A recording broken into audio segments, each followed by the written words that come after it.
fledglings. How are we doing on this fine Friday? Oh, the week is finally over. Oh, my. Ooh, some Genshin playing. I see. My. Oh, I see. Some name changes in chat as well. Oh, dear. Hello, everyone. Are we excited for the weekend? Are we excited for more touching of grass? What's going on? How are we? Oh, good Lord. I feel like today was such a long day. Playing some Among Us for preparation. I should probably also do that, but I, for the life of me, cannot get into like a public lobby. Everyone I join is like me and one other person. And then nothing happens. My oh my. Cookie Run Kingdom grinding. Oh, while studying for finals. Well, good luck on your finals. I'm sure you'll do fine. But I should say good luck anyway. 10 days to explore 30% of Not Cry. Why only 10 days? Is 10 days the break that you have? Or is 10 days like the limit of time and then it will be gone forever? Gray, foggy, and been raining since yesterday. Ready for shenanigans? Fair. You're here! Yes, it is you and you are here! Welcome in. My goodness, my gracious. Ah, the promotion ends. I see. Okay. Wasn't sure. But hello. Won't be able to be here. I see. Well, thank you for coming and popping in to say hi. Lovely to at least have seen you. I hope you have fun with whatever it is that you are going to be doing. Ah, Kingdom Hearts out of context for this. Fair enough. Fair enough. I was making my dinner and scarfing it down before this. I had a nice, lovely little salad. It was great. And now I have a cute little pastry for dessert that I probably won't be able to eat because I'll be talking and reading. But it's fine. Off of work tomorrow. Oh, that's even more exciting. That's a very fun time. Yeah, I get to fully sleep in tomorrow without any stress for like the first time ever. It's gonna be great. So fun. I literally don't have to do anything tomorrow if I choose not to, which is the first in a long time, so I can't wait for that. And I made a little terrarium last night that really wasn't a terrarium because it wasn't enclosed, it was just a glass bowl. But hey, I got free plants and little dinosaurs, and that was really fun.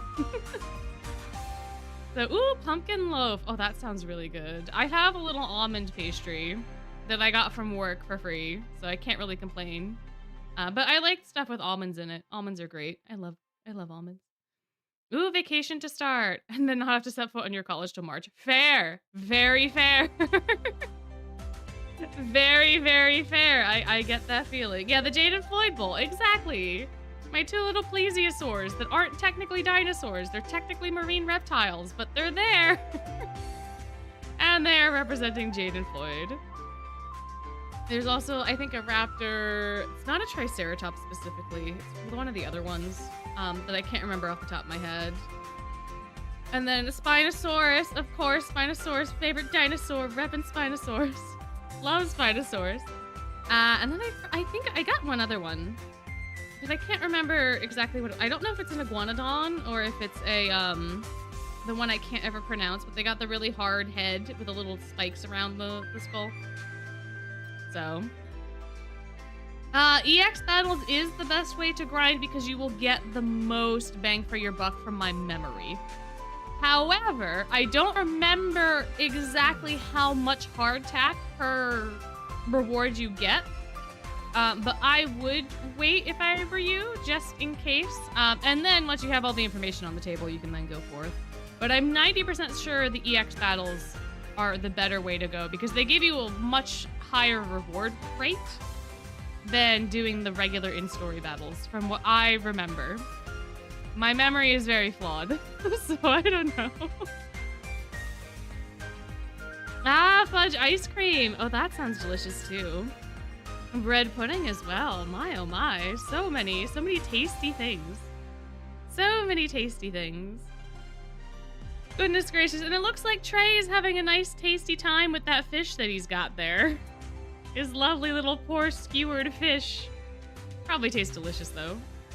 It looks like there's also like eggplants and tomatoes on the grill, which I don't I don't know where they got those. But he's having a good time. He's having a good time. Yeah, Book 8 is getting here so quickly. The EX battles are going to be in Book 6. So tomorrow when Book 5 drops, once you finish Book 5, you'll unlock Book 6, which is just battles. They used to be part of Book 5, but they moved them into their own thing. So there's just going to be a bunch of extra battles that you can do. And they'll cost more hardtack, but they'll give you more rewards. It's very similar to the Beans Day events, if anyone has played those before. Battle events tend to be that way. So there's the little battles in between, but then there's also the big battles at the end. So tomorrow, when it's fully out, those will be available for grinding. Which is very funny. I feel like it's... They put the information so far down in the notice. Where is it? Here. Like, you know, it says up here from November 17th to the 26th. Jade, can you please shut up? Thank you.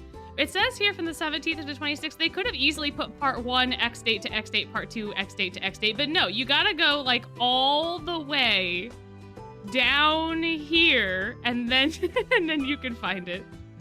You gotta get through all, they could have just put this with the the duration. I don't know why you have to go all the way down here. But yeah, tomorrow will technically be 5 and 6. 5 being story content, 6 being battles, which I think they also say in the notice somewhere that Book 6 is just battles. Yeah, event battles have been added to Book 6. I'm pretty sure that's the case. Anyway. Oh yeah, you can also do that. You can also click up here, and then it will bring up the notices, and then you can find it that way too. Sorry, I had Jade talk to us for no reason because we could have just done this, but anyway. Hey, oh, speaking of Jade, you know what we should do before we start? Because I'm pretty sure I have enough materials now, wherever he is, to max out his first spell. Just to continue to stalling, you know? Just to continue. No particular reason, no particular reason. Hello, hello! Thank you, Jade. I don't think I need to max anybody else. Vil's regular, and then I might have to do Azul. I'll cross that bridge later. I'll get there.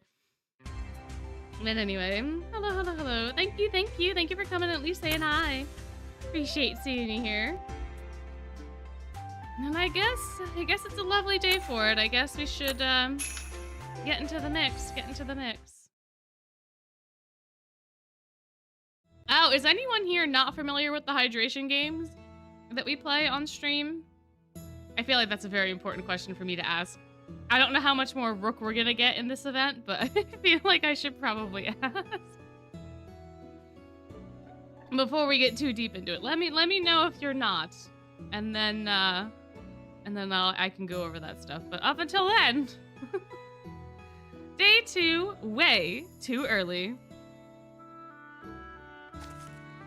This spot will do. It doesn't provide as fine a view of the stars as some places in Briar Valley, but it's nice nonetheless. Wouldn't you agree?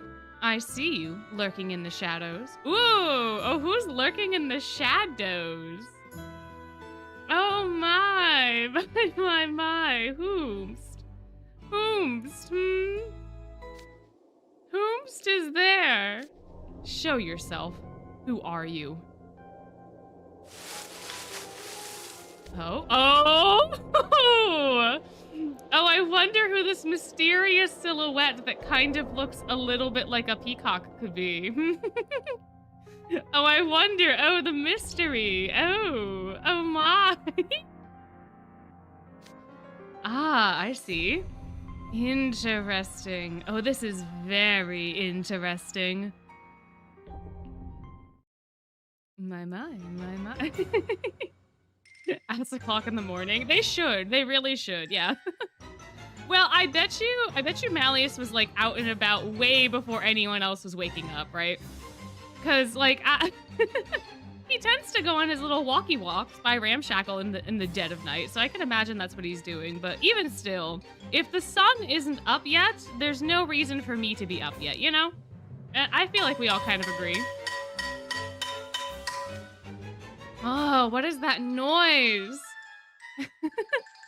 You're not gonna get any sleep because we're not getting any sleep. My, oh my. Good morning, Trey. Isn't it a lovely day? Brooke, you are you are too chipper for this early in the morning. Buddy boy. You are unfazed and it makes me irrationally angry. What are you doing? Can you even call it morning if the sun's not up? Yeah, exactly. And are you making all that racket? No, I simply arose early and have been gazing at the fire. Of course you have. Why wouldn't you? Why wouldn't you be, Brooke? Why not? Oh my. I believe he is the source of the commotion. Look. Rise and shine, boys. Time for your next challenges. Dingy dong, ding ding dong. Yeah, no, getting up that early sucks. I had to get up at like 3 a.m. to go to the airport one time. Because morning flights sometimes are cheaper. And if I can save a couple $100, I'm gonna. But, oh god, is it hard to get up. That's why I haven't been able to do any of the anime reactions at a decent time. I refuse to get up at 3 a.m. I would not be coherent. Although that might make my reactions funnier. To be fair. But yeah, no, this is way too early. Way too early. You wake up at 3 every day. Oh my. Are you waking up for like a reason, or is it just like your body won't let you sleep? Your body just wakes you up at 3? Because I sometimes get that. If I have caffeine, I will not be able to sleep through the night. I will be sleeping in short bursts throughout, like, and I'll just like wake up consistently. Which is very annoying. It's very annoying. Okay. You wake up at 2 p.m. Well, lucky you. You stay up till 3 because you're about fair. Fair. Fair enough, fair enough. Oh, of all the things, a ghost banging on a frying pan? My. Good morning! I see everyone's assembled. Good morning. Jade also. Good lord. That's the one thing that would stop me from being in the Mountains Lovers Club. Is if Jade is like an early riser like this, specifically only when he's out in the mountains. Or maybe he's just an early riser in general. I could not. If he's like waking you up in your tent at like 3 a.m. to be like, look, there's a plant. I found a plant. We should go look at the plant together. Or like, hey, we need to hike for 8 hours today. We need to go now. Otherwise, we won't be able to get to our destination before sundown. I'd be like, Jade, no. God, no, what did I sign myself up for? Early flights are the best because you can just pass out. You would think that, except I can't fall asleep to save my life. I would love that if I could just get on the plane and fall asleep. But no, I am cursed to, as soon as I am conscious, be able to not sleep. I have the opposite problem with sober. I cannot sleep to save my life. True, yeah, biologically speaking, marine life doesn't really fully sleep. That's fair. You can't really fully sleep in the ocean full of dangers, you know? So, fair enough. But still, I would be perturbed, I think. My. You can sleep standing up. What a skill. I wish. The best sleep I ever got. I can count on one hand how many times I've gotten good sleep, but the best sleep I would ever get was in my morning art history classes, because I wouldn't fall fully asleep, but I would fall asleep just enough. So like I'd be able to rest, but I still retained the information somehow. It was the best. I loved it so much. It was so good, and it didn't help because like the room would be completely dark, and then you'd have like the little like whatchamacallit? Well, not a lantern. What's it called? Not a monitor. Projector. That thingy. And that'd be the only source of light, so I would just fall asleep. But I'd be able to like fall asleep like and sit up in the chair. So I know my art history teacher never said anything, and I got good enough grades it didn't matter. Well, oh, your body just doesn't let you sleep. Get a glass of water makes it better. I see. Yeah, I mean, humans do still need to sleep. We do as a species. And we, honestly, I don't think get enough sleep, to be fair. And like the 8 hours of sleep, I heard somewhere, I don't know the scientific basis, but I think women are supposed to sleep longer. Like the 8 hours of sleep was a guideline, but that like women are supposed to sleep 10 to 12. I don't know. I don't know if that's true, but if it is, good Lord, am I so sleep deprived? I can barely manage 7 most days. Ay, ay, ay. Anyway, it's morning time, I guess. Ugh, so tired. Me too, Cater. Me too. Maybe we should have actually gone to bed. Yeah, no, that would have helped. Yeah, Khalib, that probably would have helped. Maybe we should have actually gone to bed instead of staying up all night goofing around. Yeah, no, that probably would have been fine. I think Lilia's gonna be chipper though, right? Yep, yep, he is. Well, aren't you two looking rather groggy? Jade appears to be in fine form though. Yes, I squeezed in some shut-eye where I could. Oh, so I guess he really is just like an eel then, not needing to fully sleep, I suppose. Interesting. I use your scarf as a pillow. I see. Oh no. That is the one bad thing about falling asleep on things. And like, my bed's too small for the kinds of sheets that I have because I inherited my sheets. I think my sheets are supposed to go on a king, but I do not have a king. And so sometimes they'll crumple. So when I wake up, I have all these marks on my arm from like where the sheets were crumpled and I was laying on them. But it's not fun, you know? It does freak you out a little bit. At least it can. Lilia's sleep schedule's probably ruined by raising silver. Maybe, but Lilia's also a bat, and he's also a nocturnal fae, so he's probably way more awake naturally during the night or early morning hours than during the actual day. Okay, here are your challenges for day 2. There are 3 of them again. First, survival. You'll need to brew potions in case of an emergency. Go out and find a lantern blossom. They grow in the area and are used in potions to help heal cuts and scrapes faster. A lantern blossom? As I recall, they are exceedingly rare. A limited quantity of them pass through the market. This task will be much more difficult than anything from yesterday. We'll need to be careful with our time management. Second, sustenance. When catching your own food, you must also be aware of its environment. There are giant catfish in the lake that prey on the smaller fish. Catch one. Wait, there are? I've heard rumors but never seen any proof of catfish in that lake. Yeah, because they're bottom feeders. You have to catch them in a very specific way because they're bottom feeders. For the most part. And they like to be like in the mud. They like to be down. So if you're only casting towards the surface, you're never gonna find them. Unless your bait looks like a little fish. But I don't think anyone's been doing that. I think they just have like worms. So from my one experience trying to catch catfish and then only catching a gigantic branch. And you also have to be careful because they have barbs. So you have to hold them a specific way, and you can only like go from like front to back. You can't go from back to front, otherwise you'll get stabbed by their scales. Fun facts for you about catfish.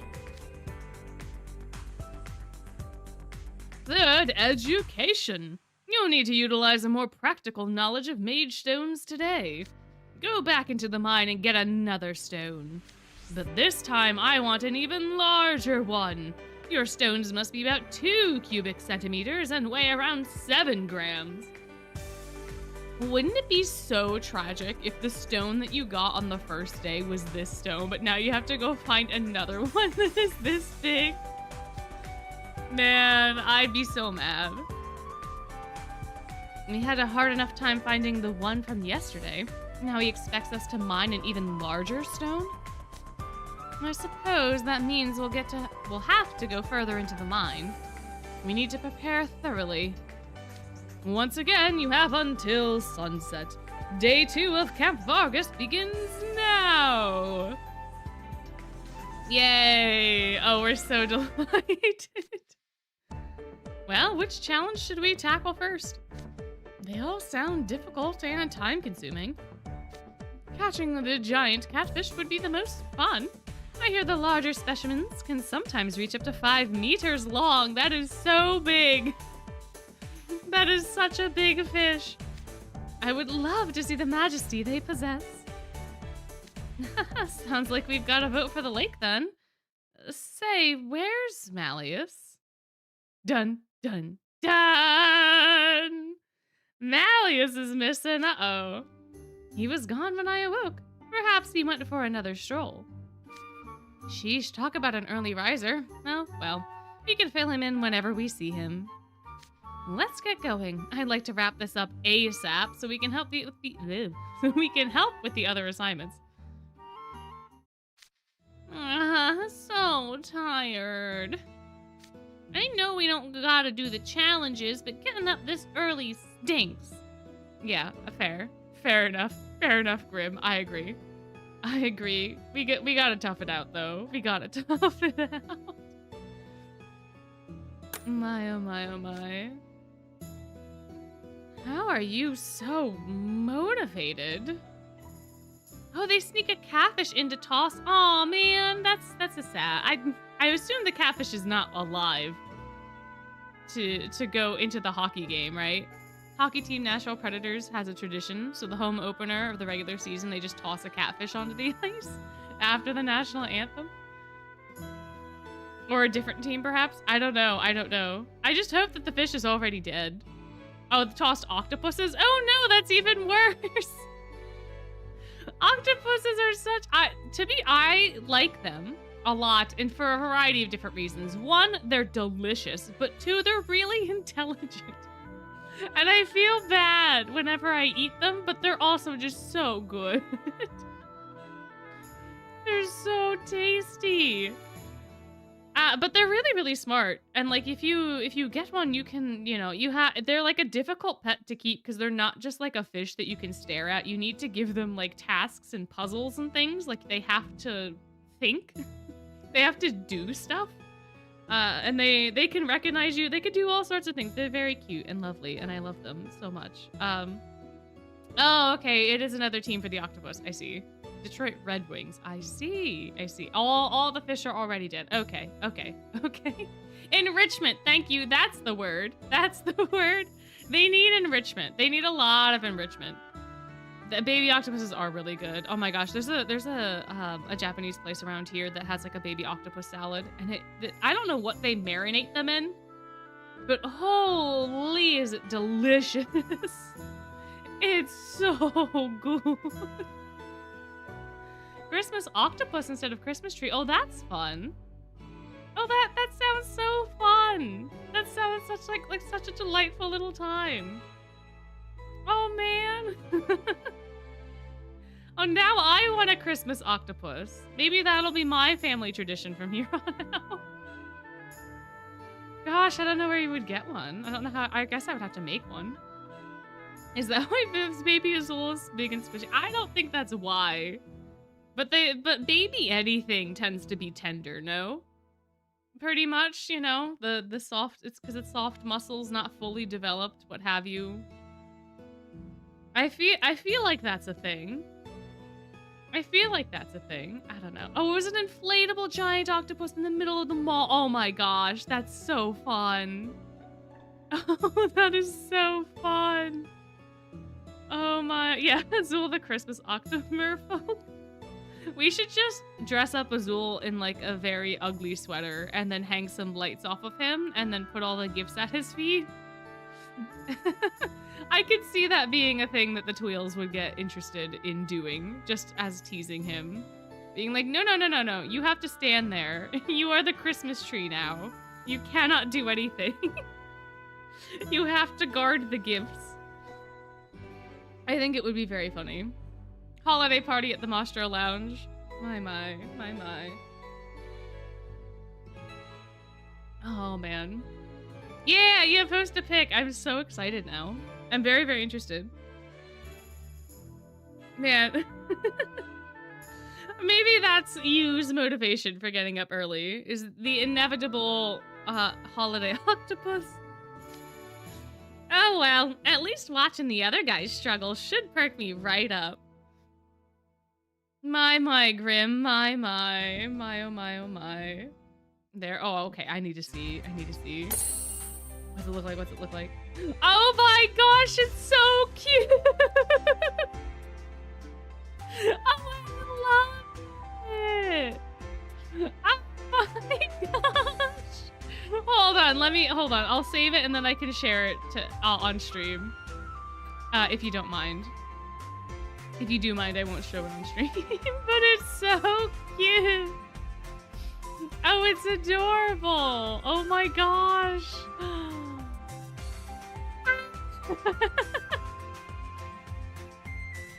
Inflatable mall octopus is now my new fave. It's so cute. Oh man, now I need to make one. I need to make one for you know the other thing I want to do, so like some of you that have been around here for long enough know that I've been trying to like get another job so I can move out of where I currently am. But in my new place, I want to do like the thing where you make the cardboard and paper mache whale shark, and then you stick all the tiny little lights in it, and then you can put it on the wall and have it be like a little lamp. Oh, I want to do that. Now I want a Christmas octopus. My place is just gonna be full of paper mache marine life. I think that is my new aesthetic that I wish to have. I'm glad you got sustenance for yourself. I'm glad. What Azul's overblot should have looked like. Oh man, could you imagine the Twisted Wonderland Holiday Edition? Oh man. Oh, it's so good. My oh my. Oh man. Alright, do we have to start with fish? I feel like we should start with the fish just because we heard Trey talking about them, but... And we're talking about octopus. So, I think that's very fitting. We'll double stack rewards. We'll do Trey and Vil. And then I need leaf water. Leaf water. We'll go with you, and then we'll go with the Azul card, and then yeah, I feel like this is probably Azul. I think has duo with Jamil, right? So we should do Jamil. Well, that's one less. That's one. Oh, Ruggy, Leona, and Jamil. How interesting. I think this is the only Jamil card I have that fits the elements. I don't think his dorm. Yeah. We could do Basketball Floyd, but Basketball Floyd has nothing, nada. What do you do? Yeah, you would not fit in well. Mal maybe.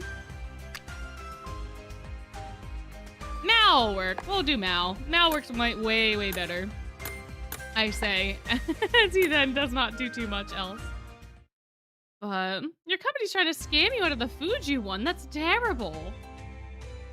Oh no! Oh dear, I'm so sorry. That doesn't sound like a good time at all.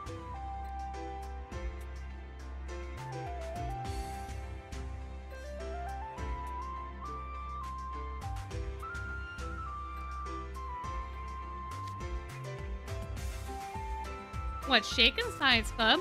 Catch any giant catfish yet?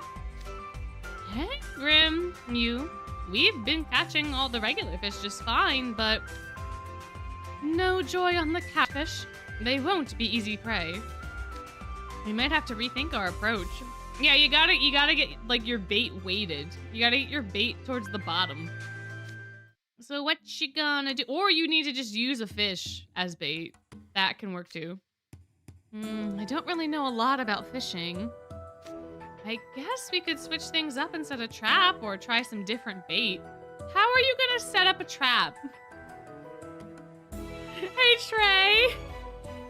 Oh, yeah, but we don't have nets. We don't have nets. We don't have wire. We can't make like a nested trap. And catfish wouldn't go in that anyway. That's usually way more useful for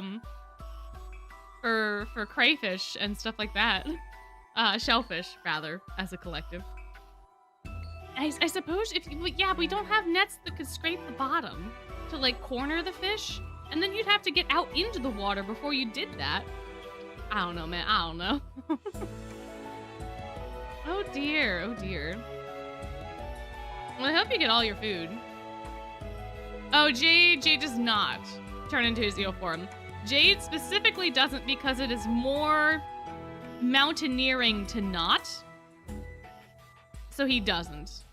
Floyd had no patience. Jade is like, yes, this is what a mountain person would do. I need to fish normally like the mountain people. And so he doesn't. He doesn't revert to his mer form, unfortunately. But no matter what we do, we should start by going over what we know about these fish. Agreed. And as we have no way to look up info, we can only go by what we've previously heard. Does no one know anything about catfish? As I recall, giant catfish are nocturnal and they lurk in dark areas near the lake bed. Yeah, they go on the bottom. Okay, cool. That's not enough info to figure out how to lure them out. But they probably behave similarly to regular catfish, which I know a thing or two about. If you know a thing or two about catfish, Trey, then why were we not using that knowledge up front? Did you not use this knowledge specifically so that Grim and I could be there for you to then give us exposition? If you have this knowledge, why were you not using it? Why? Catfish are voracious eaters and like to feed on crabs, shrimp, and fish, from what I remember. Oh yes, I've heard of them popping up out of the water to eat pigeons as well. Oh, are we gonna... Trey, did we keep this information quiet so that we could provide exposition but also panic Grim? Are we trying to panic Grim? Because he's... Are we gonna use Grim as the bait? Because that's the look that Rook is giving us right now. Grim, you might want to stand back from the shoreline. A giant catfish could swallow you whole. Oh, they held out specifically to freak Grim out. They held back on purpose. Say what? Sorry, I was just joking. I think they also have a keen sense of smell, so they should be able to sniff out bait from pretty far off. And much like the other fish, their hearing is excellent. But they have poor vision and can't tell most colors apart. You know a lot about catfish, so why? I'm stumped. I guess plot's got a plot. Also, hello, welcome in. Good to see you here. But like, you know so much about catfish. Yeah, one of our science club members once gave a presentation on how water quality affects flora and fauna. And he talked about catfish and their sensory organs as part of it. Man, what I wouldn't give to go to like a science night. Like a presentation night and just like listen to people giving knowledge about whatever. That's the reason I like the community symposium so much, because y'all just get to educate me on all sorts of things that I would never think about, specifically in relation to Twist. But like, man, I love those sorts of things. I love presentation nights. I feel like I should get my IRL peeps together so that we could do one of those IRL. It'd be very, very fun. But man, what I wouldn't give. Well, they might exist out there. I guess you'd have to search. I'm not much of an authority on fish or really any other animals, so it was fast. I don't believe him. I don't believe it. I don't. Trey, there's no way you don't know things about other animals, Trey. There's no way. And there's no way that this is the only thing in that presentation that stuck out in your mind. There's no way. Catfish weren't the only example, right? It was all flora, like a bunch of flora and fauna. What is happening? Trey? What is happening?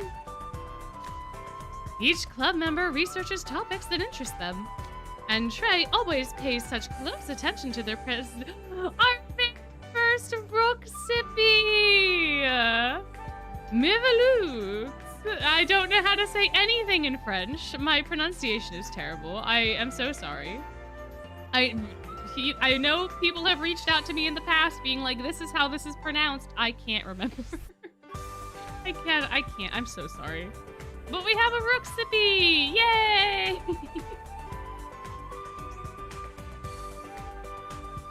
Oh man. Yeah, Trey's presentation was probably on teeth or about fertilizer, who knows. Had to sit through an hour-long presentation about DNA editing. Yeah, no, that's a lot. That's a lot. You stay for the food? Oh, see, if there's food or drink involved, I'll sit there. I'll listen. Because I'm very used to...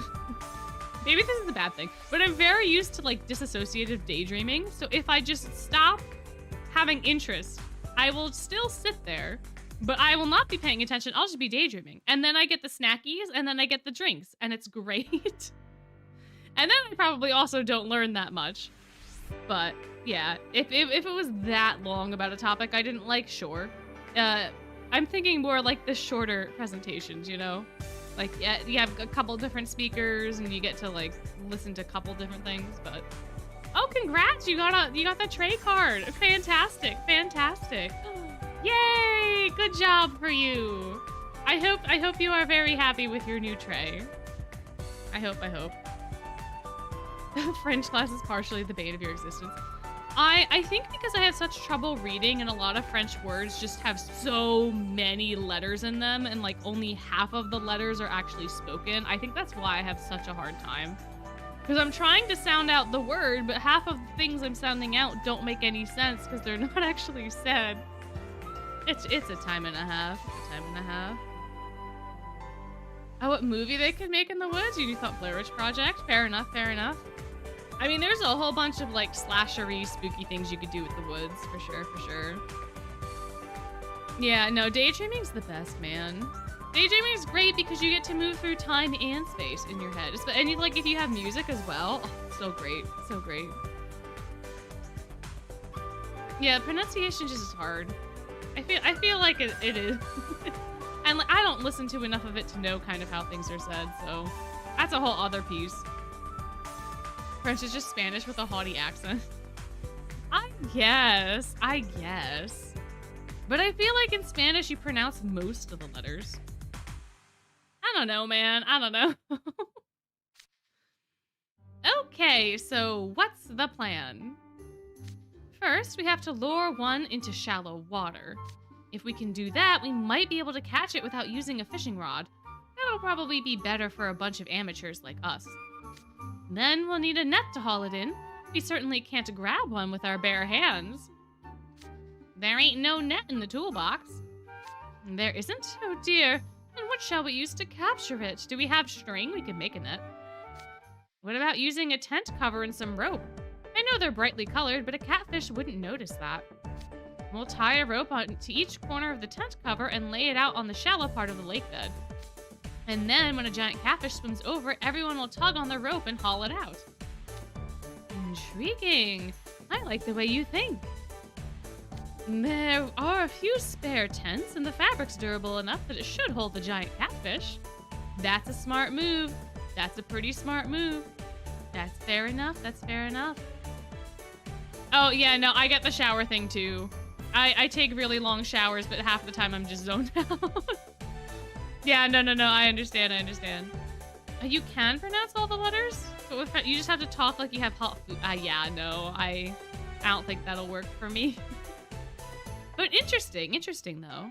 Huh, who would have ever thought? The cover is waterproof though, so we'll have to contend with both the fish's weight and any water. Yeah, that is the problem. That is a problem. Yeah, shower thoughts typically are the best thoughts. There's a lot of epiphanies you can have in the shower. I think as you give your brain enough time to process without there being too much stimulation, so then it can just work through things. Which means more exercise. Oh well, let's give it a go. Rook, would you get us a spare tent and some rope from the campsite? I shall. Ah, another rook sippy! Yay!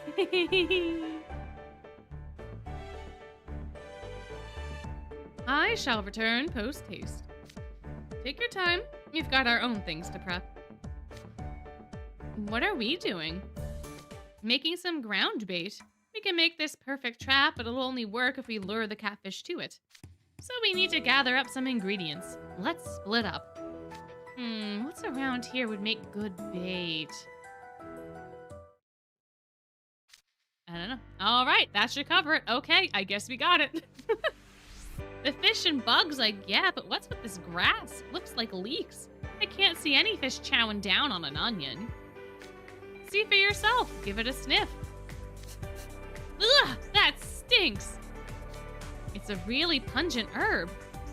Since giant catfish rely on their sense of smell to find food, it should help draw one in from far away. Now we'll use some rocks to grind all the ingredients into a paste.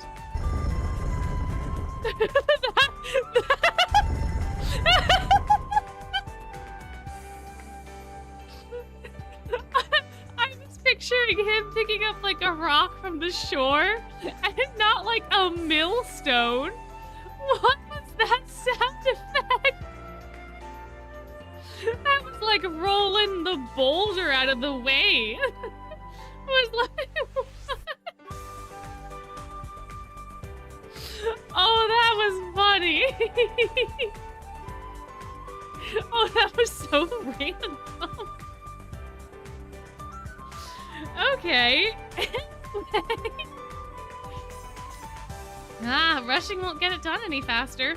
You have to be patient and do it carefully and firmly, like so. Hey, it's on. Where did we get the grindstone?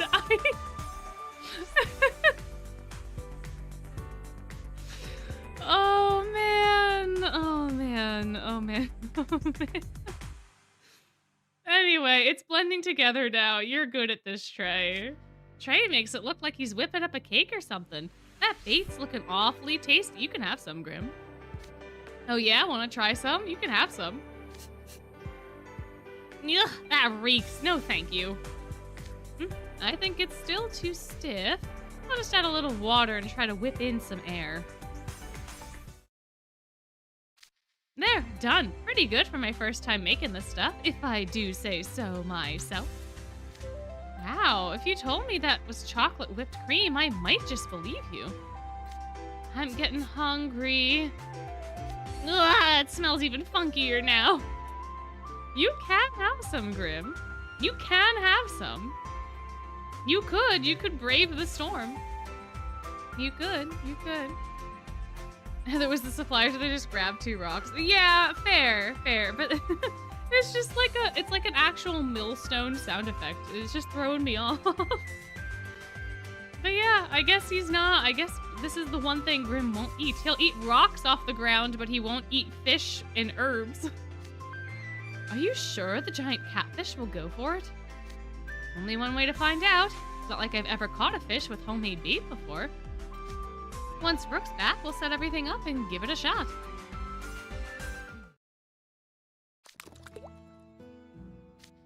Look, the bait is dissolving in the water. It was so finely ground, I almost thought you used a blender. Well, about that. Hey, Rook, about that. We actually found a millstone.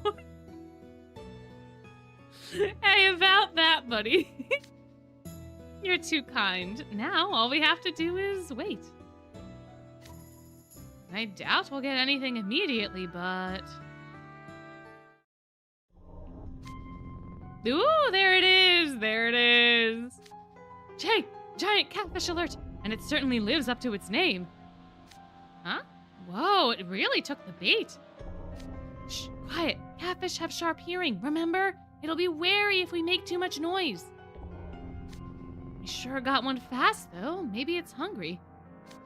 So far, so good. It's going to swim right over the tent. All right, stay quiet. No scaring it. Pull your rope on my cue. 3, 2, 1...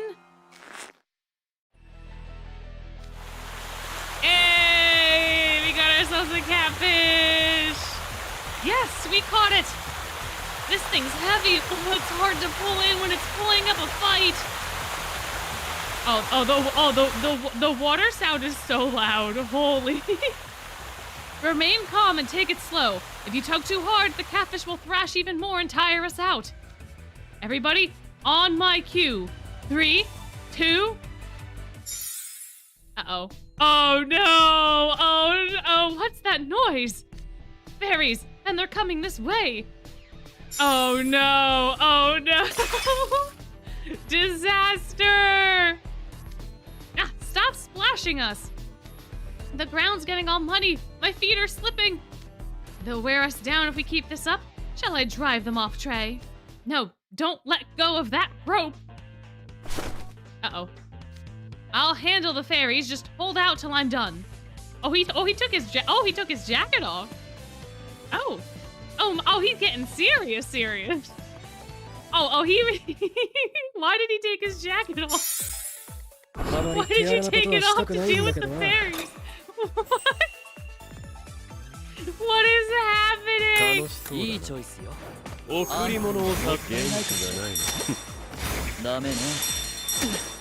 Oh, I forgot how loud the battle is. Hold on. There you go. Can't trust anyone at work. Are they still not giving you your food? Because that is tragic. Rolling what means business. I guess. Maybe he was just trying to intimidate them. I don't know.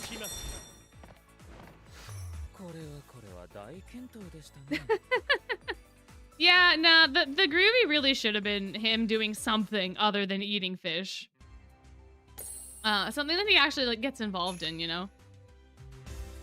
I think that would be fun, but I think they were also trying to intentionally make sure that like it was very camping centered, right? I suppose. I don't know. Oh, he does have a backpack on. No, you right. Yeah, no, that would. Oh God, it's all fire. Oh good Lord, it's all fire. That's fair. Yeah. Yeah, if he had the backpack on, you don't want to be dragging that into battle. That's for sure. That's fair. Alrighty.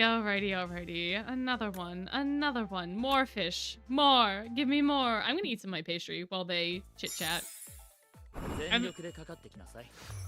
While the battle is being obnoxiously loud. Oh, yay! I can use the duo. There we go.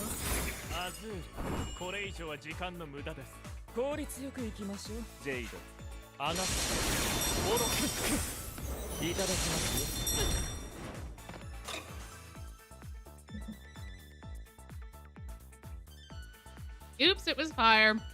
Oh well.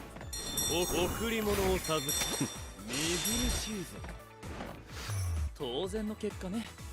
あんたと私じゃステージが違う。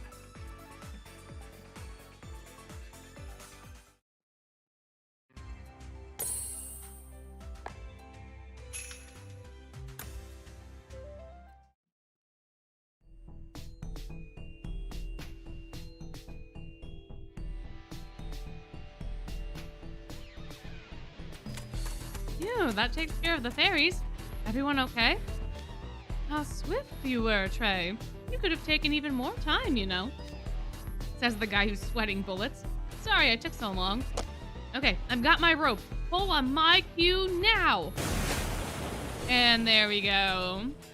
There we go. Oh, there it is. It's giant, all right. You've only got it halfway out of the water. Keep pulling. It's putting up quite a fight. Very well. A battle it shall have. Everybody get ready to pull together. Now! Ah!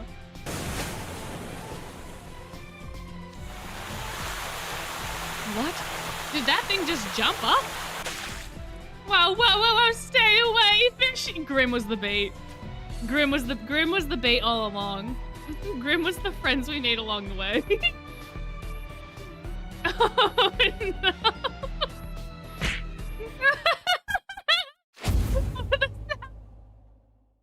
The sound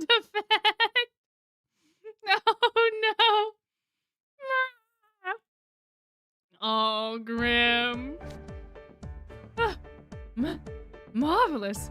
We dragged the catfish out of the water.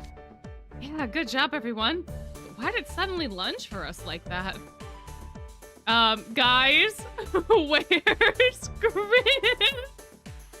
Oh no! Good job, my foot! Grim, where are you? Look, Grim's leg!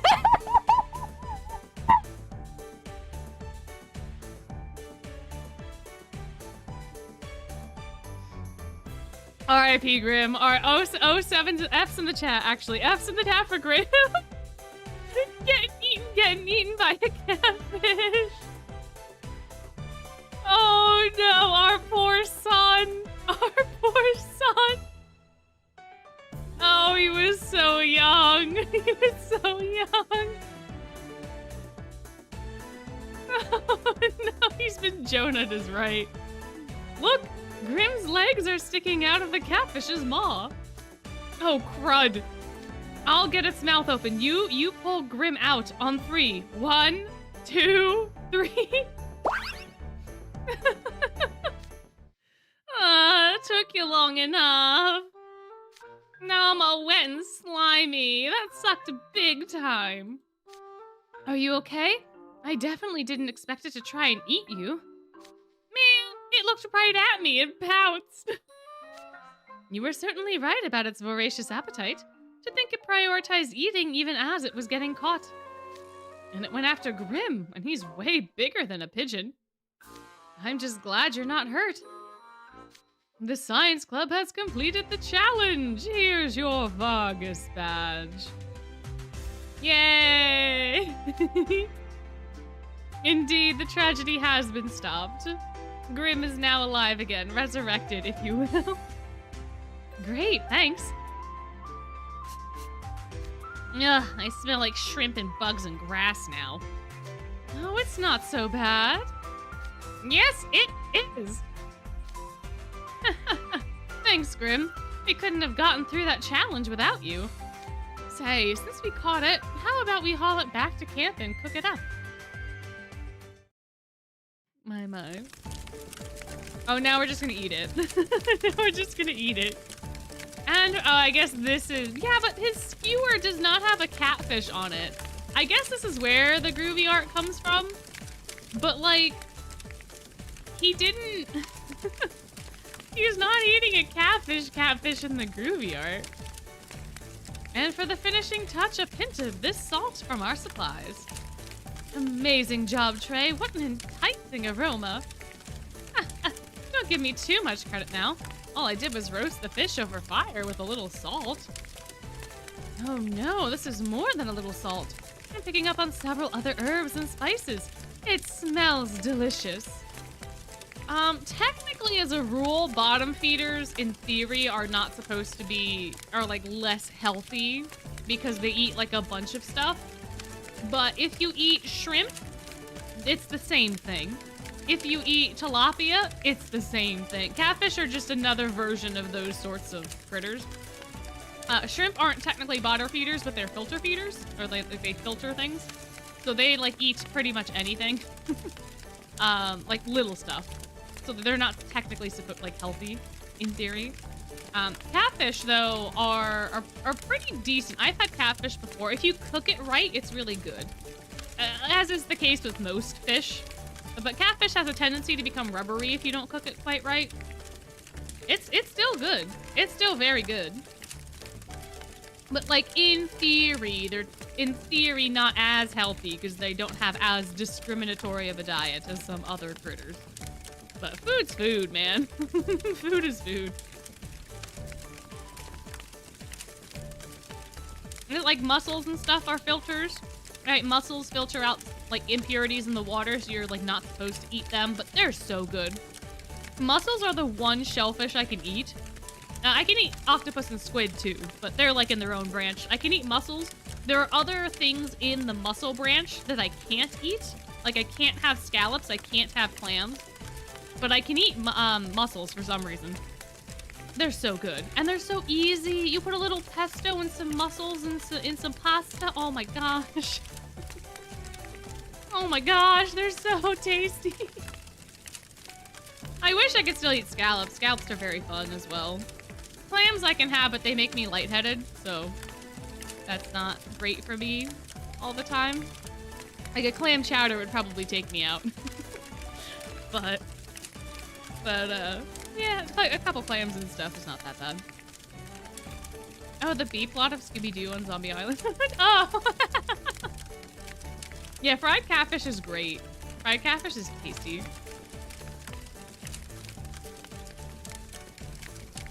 Enough waiting, let's eat. Ow, so good. Now that's a fatty piece of fish. And it's all nice and juicy.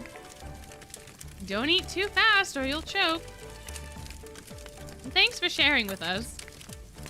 Oh, sure thing. Have as much as you like. Yeah, that was a giant catfish, so I'm sure we would have had a way harder time catching that thing if Grim hadn't lured it out of the water. Besides, it's so big. I'm not sure all of us in the science club could finish it. Take that, giant catfish. You'll have to get me up a lot earlier in the morning if you want to eat me. Oh, Grim. He was sacrificed. He was. It was the opposite of get in the water. It was get out of the water. Hello, hello. Welcome in, welcome in. How you doing? How you doing? Now I'm gonna devour you instead. Nom, nom, nom, nom. Grim can't take all the credit, though. You earned this as well, Trey. What? No, it was a group effort. Ah, but your decisiveness enabled us to catch the fish.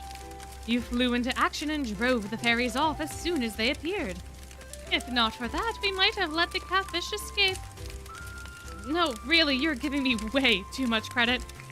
I just figured that since you're stronger than me, you'd be able to hold on to the rope. I had to do something, so I did. That's not really worth all this praise. You're so modest. Whatever you say, I suppose. I'm serious, though. Fine, you know what? I'm just gonna eat my lunch. And there they go. Ah, enjoy your dinner. Enjoy, enjoy. This really is nice and fatty. Now, which challenge should we do next? I don't know. What challenge indeed, indeed. Look at that. We did it. We did the fish. Should we do mage stones or firewood? Mage stones or lantern? I think lantern blossom is what ends up with Jade and co. So let's do mage stone first. I can't remember if Jade's thing is in the is a vignette or not. Ah, there we go. Oh, but we don't go. Hold on. Does anybody? Yeah, well, everybody has village support these days. All right. Well, I guess we're not. What is it? Fire. Water fire. That's what we need now. Is water fire. Where's Bean Boy? Bean Boy. We need Bean Boy. We need Vil. And then we should probably pop in a Jade. And then I guess we can also pop in an Azul, because we don't get double stacked rewards if it's the same character. Unfortunately. So. Yeah, if Trey just, like, accepted the compliments, 9 times out of 10, they would just stop. Trey is so desperate to be normal and to not be complimented that he just makes it worse for himself. Because if he was just like, oh, thank you, that would be the end of it. I don't know how he's not figured that out by now, but so it goes, I suppose. Welcome in, how you doing? I don't see anyone around the mine. I thought someone would be working on the Mage Stone challenge. Ugh, we wasted all that time hiking up here. Uh-oh. Why, hello there, record keepers. Oh, hey, Vil, huh? You're here rather early, Grim. Azul's here, too. Actually, this is pretty much the same crew that was foraging firewood yesterday. Are your two clubs working together or something? No, we just happened to run into each other. Yes, my group took on the Magestone assignment by complete chance. Aha, complete chance, huh? Complete chance, eh? Complete chance. This is a difficult challenge, though. Maybe we should work together, Vil. I know you'd be a tremendous asset. No offense, but I'd prefer not to babysit another club. Come now, where's your spirit of cooperation? Coach Vargas never said clubs couldn't work together. And if I still say no, then we'll simply complete the challenge on our own, as we did yesterday. It was purely a suggestion, of course. I just thought that working together would save us both of us, valuable time and energy. After all, the Film Research Club hasn't split up, and this is your first stop. A few extra pairs of hands wouldn't hurt, right? Fine, as long as you promise not to interfere with our work. Come, Film Research Club. We need to find a 2-centimeter mage stone and quick. Yeah, surely there's no ulterior motive here with the Azul. Azul of all people. No, there's no way. There's no way. Thank you kindly, Vil. We'll head in now as well. Ortho is wherever Edia is, I would assume. Because Ortho went to go look for Edia after Edia got yoinked. So, that's probably where he's at. What's this? What's what? The ceiling collapsed. A bunch of rock and debris are blocking the path that leads further in. It must have happened overnight. Everything looked fine yesterday, though. What's the plan, Azul? There aren't any mage stones left around here at the entrance, right? If we cleared some of the rocks, we could make enough room for one person to squeeze through. But there's always the risk of another collapse, and it would be exhausting work. So that's not the most pragmatic option. Look, I can see a narrow tunnel on the other side of this rock. You're right. Perhaps it will lead further down.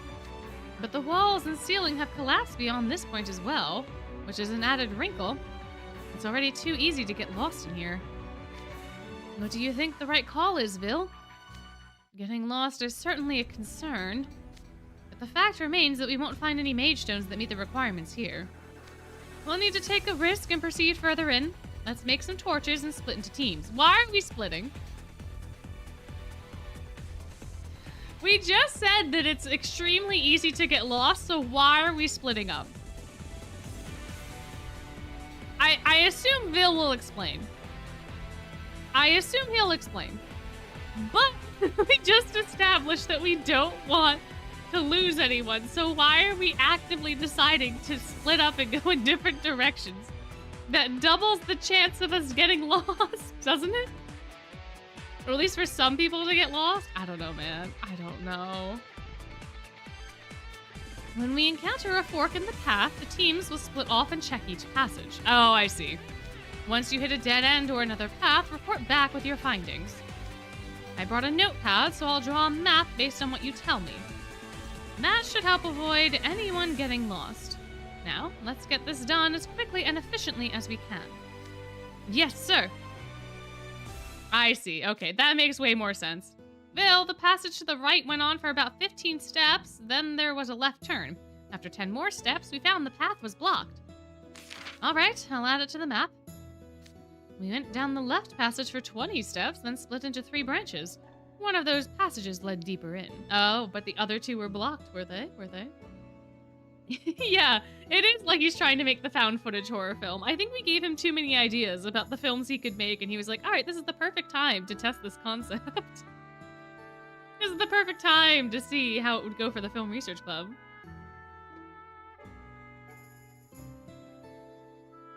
Ah, man. Although this is an extremely smart plan, because if you have a map and you're following the map, then you're likely fine, as long as you can keep tabs on where you are in the space. Doesn't feel like we're making any progress. This place is just one big maze. It certainly is. We're getting it mapped and covering plenty of ground, but for all the branching paths, everything looks the same. Labyrinthian doesn't even begin to cover it. We can turn around and leave the moment we find a mage stone deposit, though. What's the matter, Azul? Getting scared? Please, I simply don't want to waste my time wandering around a maze. Azul's on edge because Edia disappeared.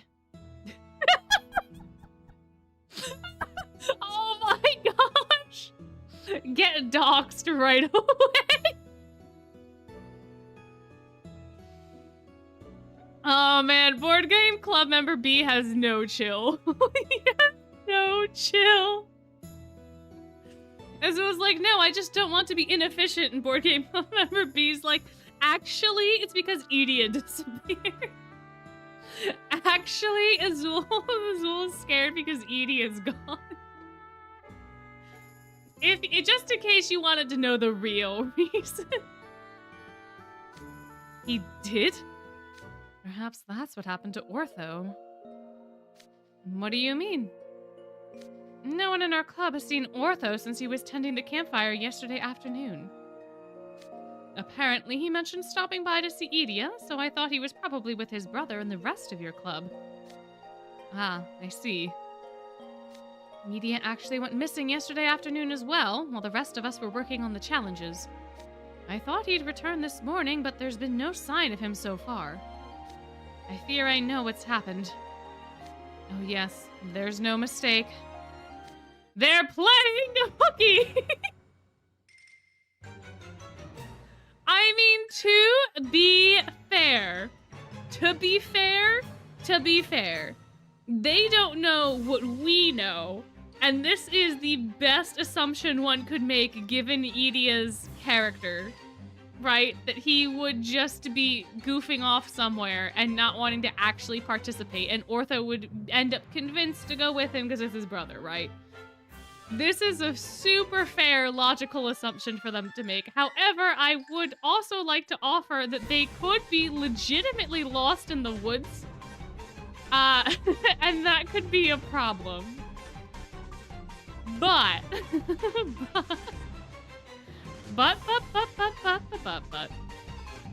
I do think they're onto something here. I do think they're onto something here. How careless of me. I thought it would be smooth sailing after Edia displayed such an unusual excitement for campfires. Of course he would never endure a physical activity like camping. I can't imagine Ortho would skip out on camp since he was looking forward to it so much. I suppose he was moved by Edia's tears. Still, that's no excuse for dereliction of duty. Vil and Azul are seriously ticked off. What are we gonna do about them, Vil? I'd like to drag them back to camp, but I doubt they'll be easy to find. They're well aware of the consequences for ditching work. They'd be sure to conceal their location. Also, we might look guilty by association if it comes out we knew they were missing and failed to bring them back. And what should we do then? Keep it from Vargas until they get back? I considered that, but it wouldn't work forever. Edia stands out being a house warden. Oh, just being a house warden. Just being a house warden. No other reason. Like his flaming hair. That doesn't play. No. Just him being a house warden. Just that.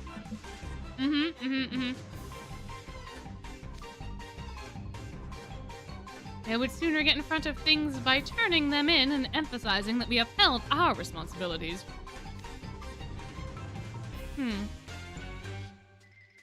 I suppose those two brought this on themselves by absconding to begin with. Ortho put his brother first and neglected his duties. He clearly lacks the proper attitude for the Film Researchers Club. Oh my gosh, they are so salty. Good lord, they are so salty.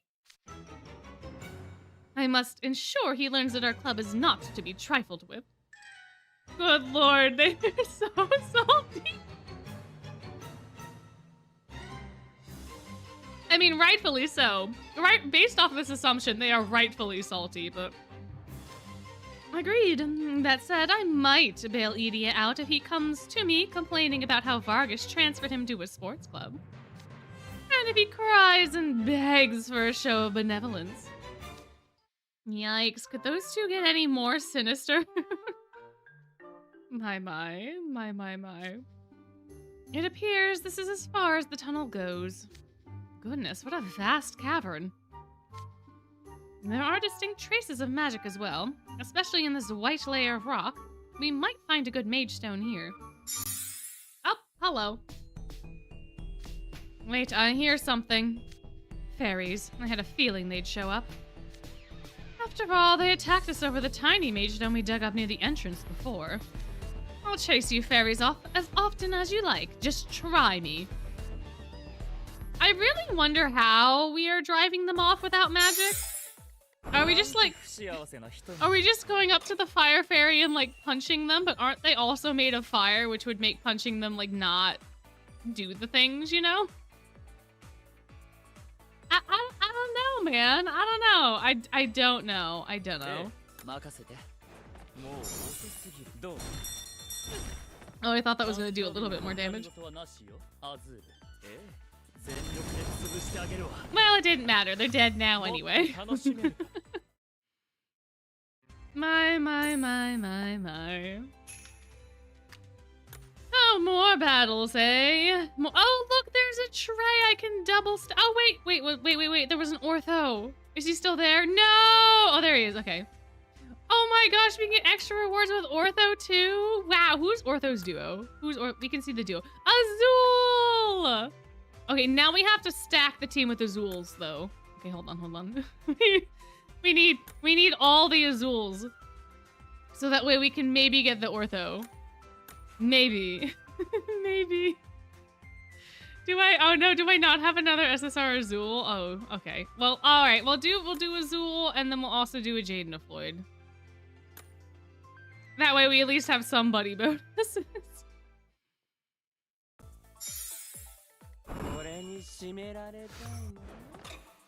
Alright, Ortho, no! Ortho, no! Oh, Ortho! Oh, I didn't see Birthday Bloom. I was blind. I was very, very blind. Oh, well. Oh, well. No Ortho duo. But there he is! He's so cute. Oh my gosh, he's adorable! Oh, he looks so cozy! He looks so cozy! Well, he's just a baby. Alright, let's see if we can get him again. Let's see if he'll show up again. No! Oh no! Rest in peace, Ortho. You will be missed. Yeah, his pickaxe is just a drill. That's also very funny. Efficiency. Alright. I guess we'll do this.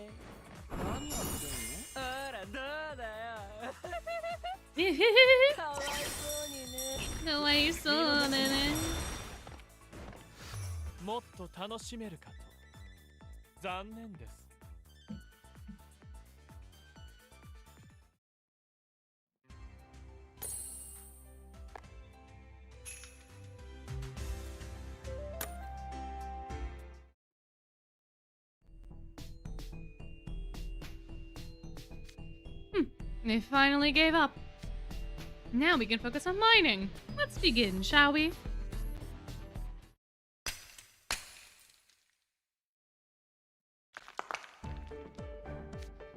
So what's the verdict? I believe this mage stone satisfies all the requirements. Sure does. Here's your Vargas badge.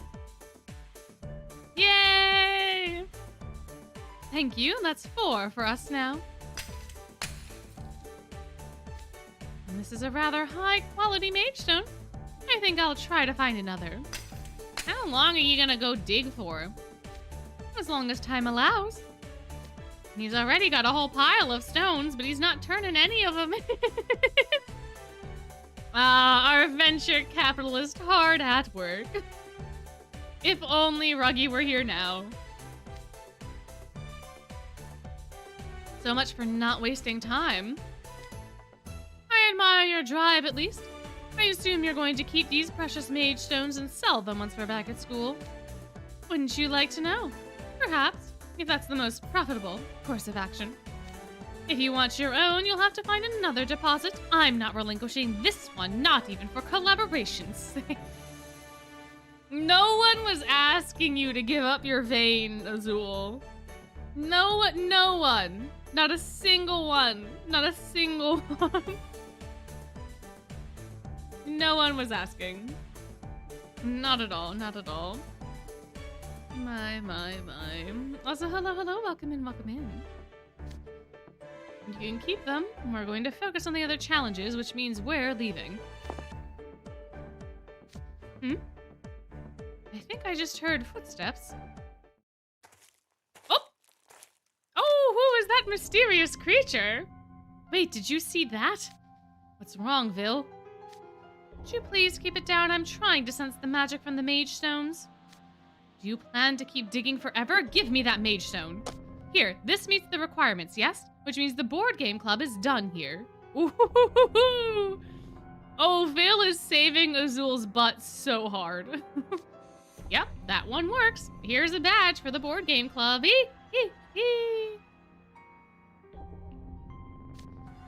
Fine, I'll take it, thank you. My. Did you really have to interfere back there, Vil? I wanted to keep digging. Didn't you see it? See what? Yeah, Vil, we don't know what you're talking about either. I heard footsteps behind me, and when I turned around, I saw a shadow. Oh, we gonna get it again? Oh! It had a large, round head, long arms, and gigantic claws. It was clearly inhuman. I beg your pardon? Nothing like that lives in those tunnels. You must have been seeing things. Did anyone else see this shadow? Grim, you? What about you? I didn't see nothing.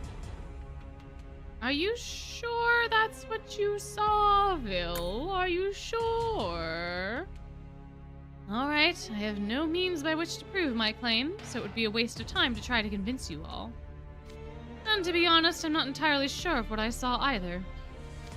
We need to concentrate on the remaining challenges. Let's not spend any more time on this.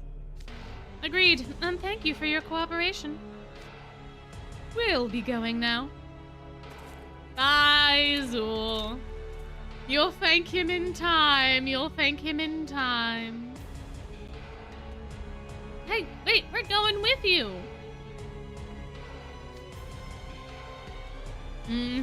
Was I truly just seeing things? I wonder, Vil, I wonder.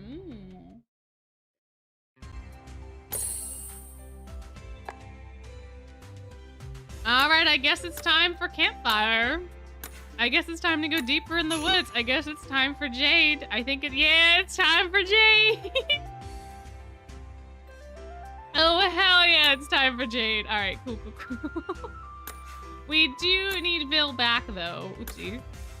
I forgot I had the filter on for just SSRs, because it's a little bit easier. But then we can't get the Vil, and now we need Fireleaf. Fireleaf.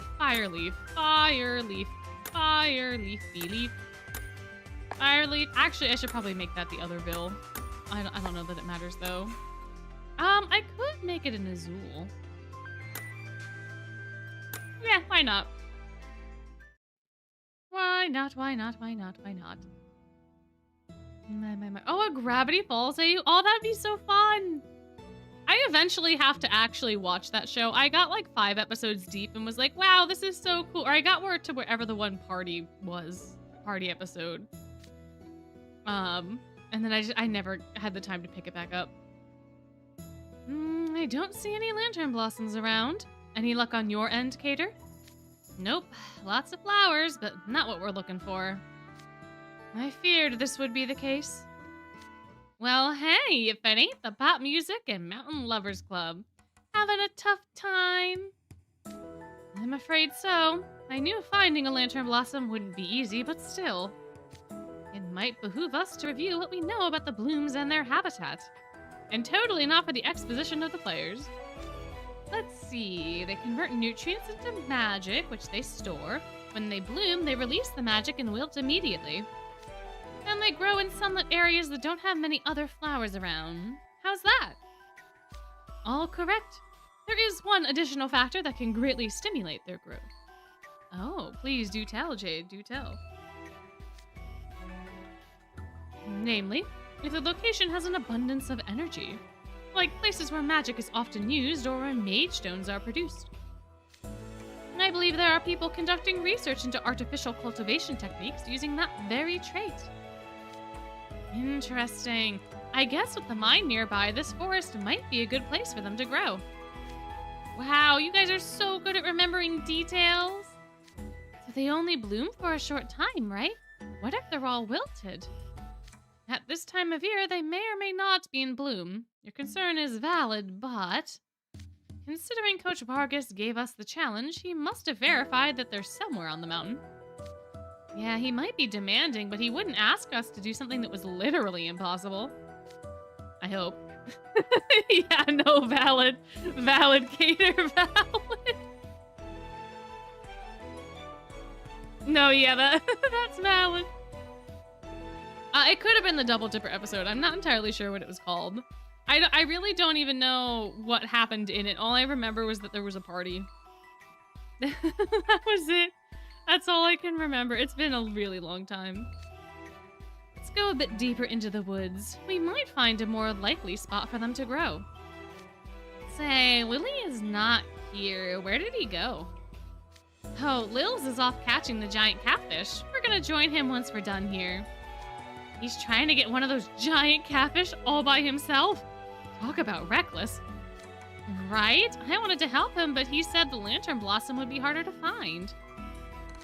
He's right, though. One can lay traps for the catfish, but the only way to find a lantern blossom is to wander around. Well, let's just find one quick so we can get back and help Lils. I know I can't upload any pics to Magicam right now, but still, you don't see a giant catfish every day. For sure. Let's get back to it. My. Gentlemen, was this fallen tree here yesterday? I don't know. I don't remember seeing it when I was looking for firewood. It's totally blocking the path. Guess we could climb over it, but...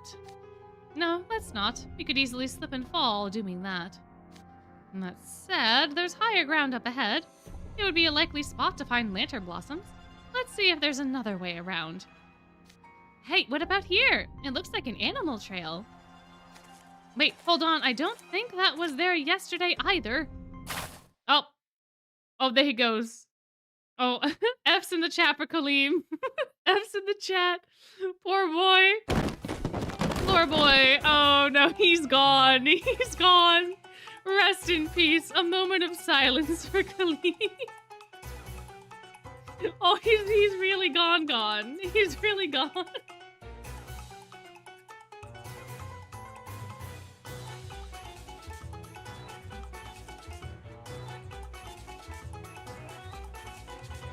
Poor boy. You missed Kaleem ceasing to exist for a little bit. Some giant catfishing, Grim almost getting eaten.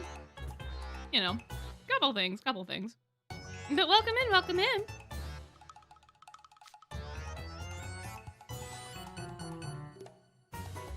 Kaleem just fell down the slope. Hater, wait. If we rush after him, we may fall as well. I say we double back and make our way down a more gentle incline. What? Jade? You don't want to go tumble down the mountain, Jade? But that's so much more fun, Jade. That's so much more exciting. I think this is where Kaleem fell. Hey!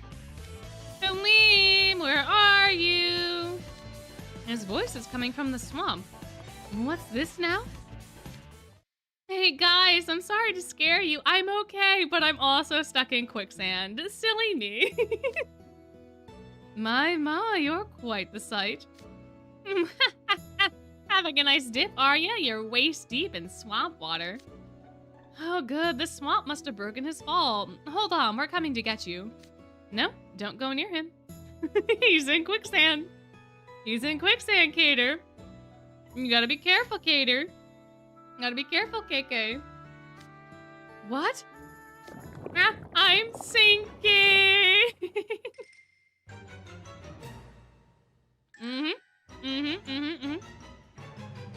This is where they trapped the monster in the last one, yeah. Yep. Same location, but poor Kaleem. Poor Kaleem, he's really done for, guys. I don't think we're getting him back. I don't know, man. I don't know. It's looking real grim. Observe. When Kaleem moves, the grass around him sways as well, all the way down to its roots. Which means the ground's not solid. This is no ordinary swamp. It's a bottomless swamp that's like quicksand. Oh no, we gotta find something for him to grab onto. There's gotta be a rope or some other vines around. Kaleem, don't move. The more you struggle, the deeper it'll pull you in. That's easy for you to say. Panicking won't help. Stay calm and listen to me. I'll tell you a story. Once upon a time, in a place much like this, there was a mountain climber who found himself in a bottomless swamp. Jade, for some reason I have a feeling the story you're going to tell is not going to help Kaleem at all. Somehow, some way, I have a feeling that this story is the story of how Kaleem fell into the swamp. Also, hello, welcome in. How you doing, Gyarados?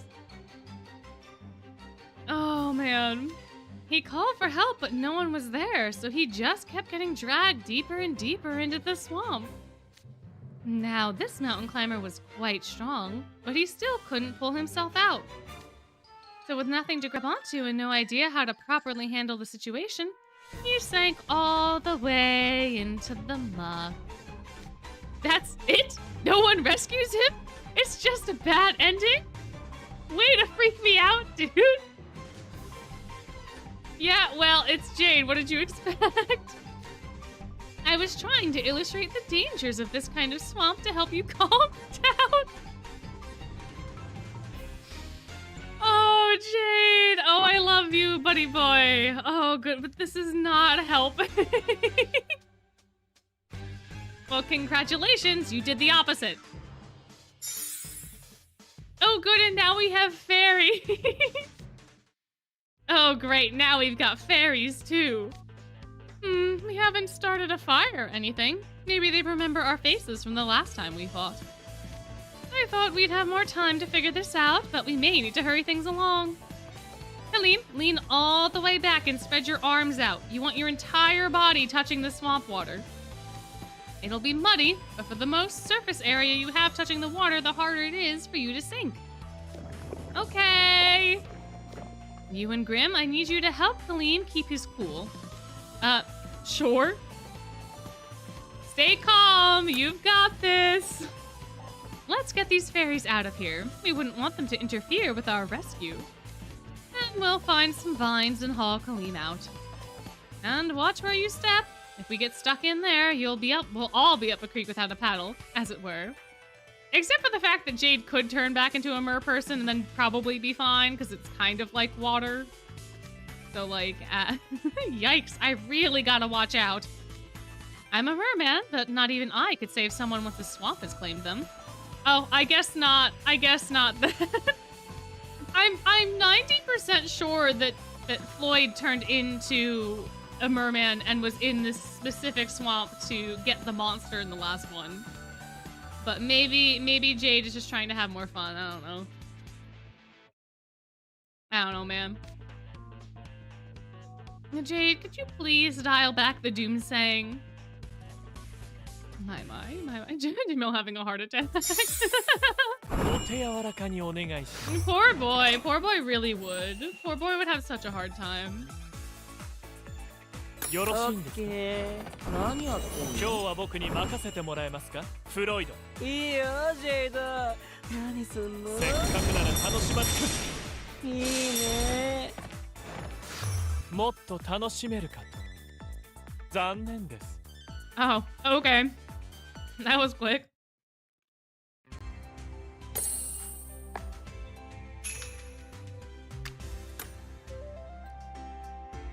Oh man.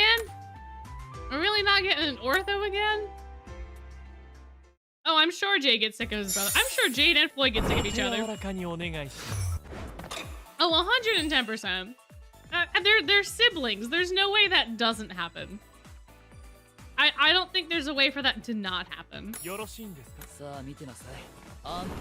Jay just likes to listen to true crime. Absolutely. Absolutely. Although I get that though. I listen to a lot of true crime like when I'm eating lunch and stuff. Which you would think that that's not a good idea to listen about people getting chopped up while you are eating your chopped meat. But you know what? Sometimes it's actually very entertaining. It's just a good time all around. Same thing with SCP. There are times though with SCP that I have to shut it off. Because it gets a little too much. But I don't know, listening to true crime is fun. I used to do it a lot, but then I realized it was making me a lot more anxious. So I haven't listened to true crime in a long time, but yeah, no. It's a nice little lunchtime break, you know?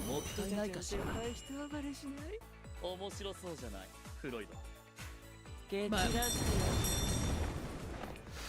yeah, no, the battles are very easy, but they do make it so that it is much easier for us to progress the story. At least, you know, on stream for now. It would be interesting to do all our cards. I think I tried to do that for the Halloween, when we did the Halloween stream. I tried using the Halloween cards, but they are not leveled at all. So at a certain point, I think I had to start using the other ones. All right, the fairies took off. Where's Kaleem? Don't move. Just don't move. How can he be so still when he's sinking like that? I'd be thrashing up a storm. Oh gosh, if Grim sets one Tootsie in the wrong spot here, he's gone forever. If Grim just so much as steps too close to the swamp, there's nothing that we are going to be able to do to save him. He is going to be gone so quickly. So quickly. It appears he's taken my lesson to heart. You're lucky Kaleem's so earnest. Anyone else would have panicked for sure. Now let's twist these vines together to make a rope. And then we saved his life. Yay! Kaleem is not dead. Yay! Happy days, happy days. He's been saved. Phew, safe, solid ground. Thank you both so much. Boy, that was terrifying. Thinking nothing of it. We all have to look out for one another in times of need. Whatever, Jade. You just watched an amusement until the last possible second. Was he just standing there like, yes, thrash in the mud.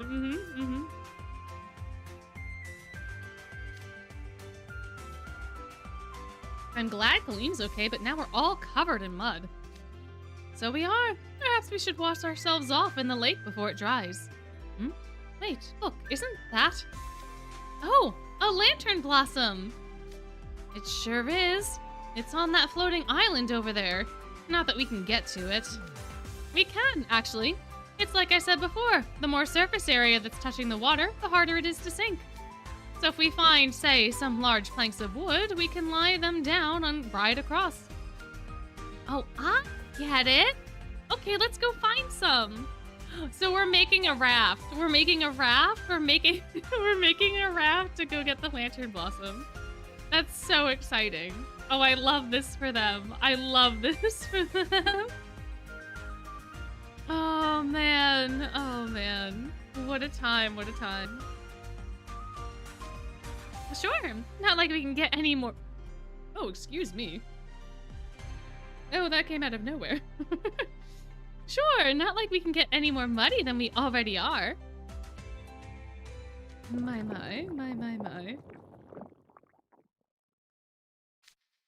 Okay, I got it. Sweet, now we can cross it off the list.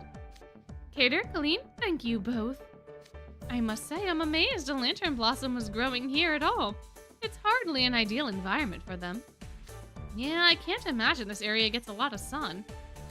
We lucked out big time. I wouldn't be so quick to call it luck. Perhaps something else encouraged its growth. For instance, maybe a large amount of magic was used here recently. Yeah! Oh, I wonder how the, oh yeah, no, you don't say, Jade, you don't say. It's almost like that happened. Now that you mention it, I'm kind of remembering a little something that happened in this exact swamp. Like, I don't know, 2 weeks ago? Oh, wow. No, now that you mention it, yeah. I don't know, man. Who would be casting magic in this isolated, uncampable swamp? It's a hard pass for me, that's for sure. Regardless, I suppose we shouldn't just stand around all muddy. Let's get back to camp, wash ourselves off, and brew that potion. Imagine if you brew the potion wrong. Just imagine if you brew, you have to go find another lantern blossom. Oh, that'd be terrible. Oh, that'd be so terrible. That should do it. Now to adjust the heat. Dang, Jade, you're good at this. Thank you. I do feel somewhat in my element when I'm brewing potions. That's so cool. You gotta teach me some tips later. Certainly. I'll invite Azul and Floyd as well. We'll give you a thorough overview.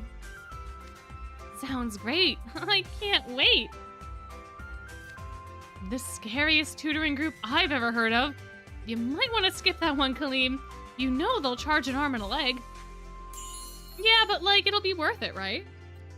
All done. Hello, Ghost, are you there? Coming. I have the potion for the challenge. Would you mind inspecting it? Of course. Yep, that's a nice potion right there. Congrats on passing the challenge. Here's your badge. Aw, there it is, there it is. Thank you, that makes 4 badges for us. All right, let's hit up the lake next. We gotta help Lilia, and I'm getting hungry anyway. I second that motion. If you're getting food, we're coming with ya. No, we have record keeping to do, Grimmy Grim. Aw, man. It's good we don't have to go do the challenges, but all this walking around is wearing me out. Then I believe this is where we will split off. Good luck with the rest of your work, record keepers. Later, Yaters. Bye, guys. Bye, friends. Bye-bye. Oh, look at that. Oh, we cleared all the story content. Oh. Oh, no. Oh. Oh, hey. Oh, who's this? Is this... Oh, hi, Jade. Hi, other Jade. How's it going, buddy? We have another Jade. Look at that. Look at him go. Wow. He's almost fully uncapped. Wow. Oh, what are we gonna do? What are we gonna do, guys? Oh, I don't know. I don't know. Oh, that's the wrong one. Hold on. God, how long ago was it? Oh, no. Oh, it's been such a long time. Where is it? There it is. There it is. Okay. Where were we? Deeper in the woods. Oh, okay. Isn't that? That was the lantern blossom. Here we go. Oh, no, I didn't turn on sequential. Oh, dear. Oh, gosh. Hold on. Hold on. Sequential play. There we go. There we go. My. No, we're finishing the story tonight. We're going to be doing our community night tomorrow. So we will not have time to do Vargas Camp. And then I can't stream next week. So, unless some miracle happens on like Tuesday, or like Monday. So we're gonna get through the rest of the story. So, we're gonna finish up. There's not that many chapters. There's what, 13, 16? That's like pennies. We're gonna get through the rest. But people can play it tomorrow. So tomorrow it'll come out. The rest of the story will come out tomorrow. It's just, we have other plans for tomorrow. We have other plans. So, but YouTube rolled out 3 ads in one. I don't know. Oh, you have a hot take? Oh, yeah, sure. What's your hot take? What's your hot take? Enlighten us. Enlighten us. Well, that's okay. If you got stuff going on, you got stuff going on. That's all. And community nights are just a night where we get to like chill and play games with each other. That's it. If you can't make it, you can't make it. That's how it goes.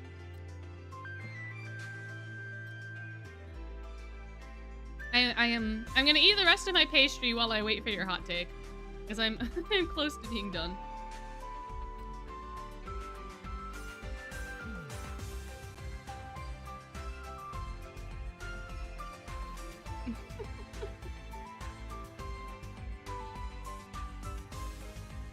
Oh, I have no idea who the Dazzlings are, so I have no idea if your take is hot. I have no idea who the Dazzlings are. If they were in NRC stages, Island wouldn't stand a chance. NRC people literally cannot hold themselves back from brawls. No idea who they are. No idea who they are. Ever heard of a game called Use Your Words? No? I'm gonna say no. I'm not sure. ML. Oh, they're from My Little Pony. Oh, okay. That's why. That's why. Equestrian Girls. I see. I see. Yeah, I was never a MLP person, so that is why I do not know who they are. Oh, they're sirens. I see. Oh, they're sirens. Oh, okay.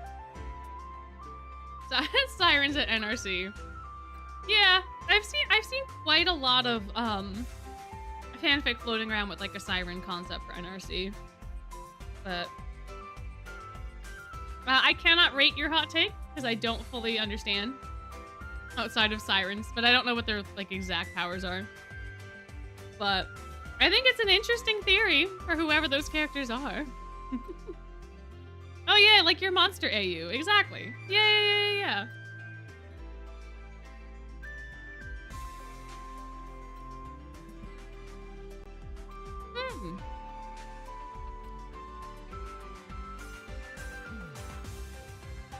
Use Your Words is a fun game where you make up answers to certain prompts by filling in subtitles for cheesy puzzle. Oh, okay, so kind of like Mad Libs.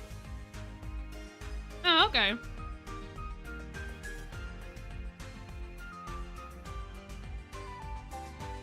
Oh, I see. They use the negative energy from fights to fuel their power. Yeah, then they'd be unstoppable at NRC for sure. For sure. Yeah, there's so much angst going around at NRC, there's no way.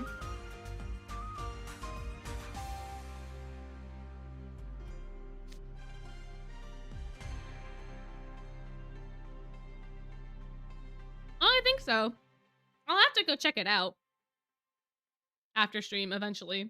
I'll add it to my very long list of things that I need to keep checking that I never quite get around to.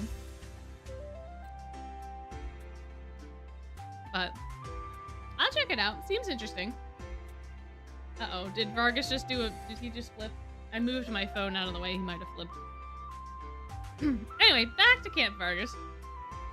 Okay, the day 2 challenges are officially over. Looks like every club made it through without missing any badges. I'm already seeing more definition on those muscles. Because that is the only thing that we came here to do. I don't see no difference. Tomorrow is the last day of Camp Vargas, which means you'll be facing your final challenge. You'll find out more about it when the time comes. Keep your head in the game. Gotta keep your head in the game, or get your head. What is it? Get your head in the game. Keep your head in the game. It's get your head in the game, isn't it? It's definitely get your head in the game. Gotta get your head in the game. Gotta give it 110%.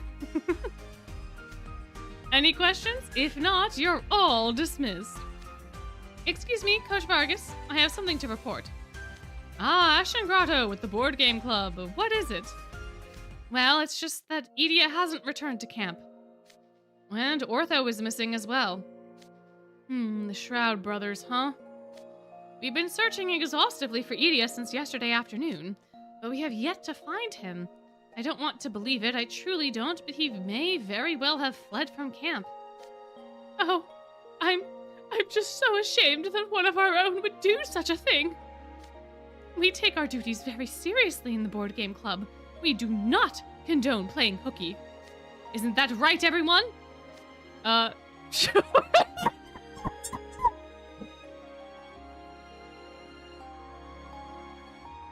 Azul out here trying to schmooze so hard, and his clubmates are like, yeah, I guess, whatever, man. Yeah, maybe, I suppose. Oh, man. Oh, man. I could hardly believe it myself. Who could imagine that Edea would get Ortho to abandon his post? Our club respects self-reliance and discipline. Skipping out on one's duties is inexcusable regardless of the reason. We're all taking this matter quite seriously.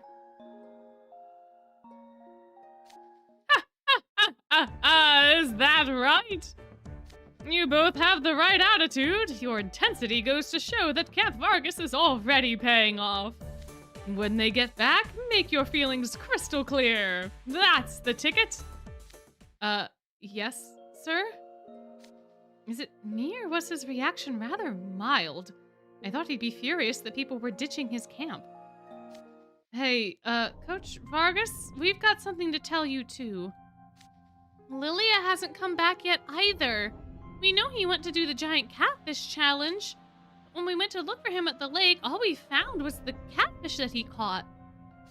Lilia's missing, too? We haven't seen Malleus since this morning. Uh-oh. Uh-oh.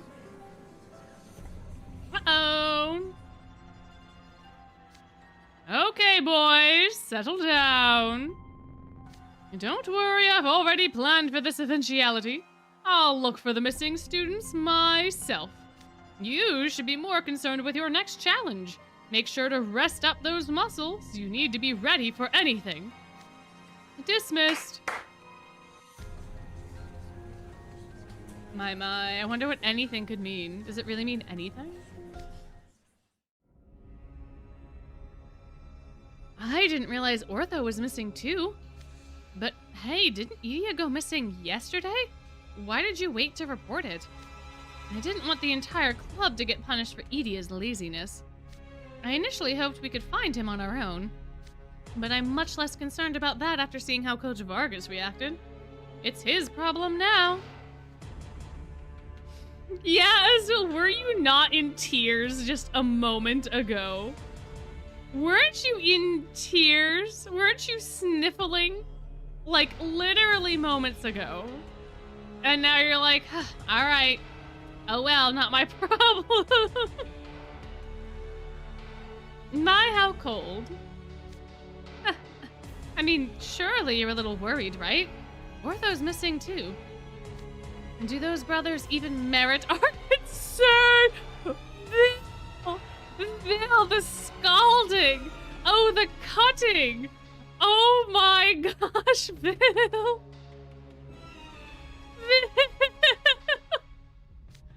They're probably off somewhere gaming right now. Dwelling on it will get us nowhere. All I care about is getting through this camp and staying in my club. How very cold. And here I am, positively beside myself with worry over Lilia's well-being. He says with that face, which means that every word out of his mouth was a lie. Mm-hmm. I'm sure. You're not even the slightest bit concerned, are you? To be fair, Ortho, Edea, Lilia, and Malleus are all extremely capable. Maybe we don't need to worry about them. Coach Vargas wasn't all that bothered. There's no telling what the final challenge will be, so we should try to rest up while we can. Sitting around worrying won't do us any good. Yeah. Fair enough, Trey. Fair enough, Trey. Fair enough. Oh, here we are, in the cabin, in the cottage. Perfect. The room's a total mess. It'll definitely make them think a dangerous monster's on the loose. Okay, let's go over the plan one last time. Grim, you two will run into the campground. Tell the students that a mysterious black shadow attacked me. Really ham it up and turn on the waterworks. You can't let them suspect you're faking it. Time to flex our acting muscles.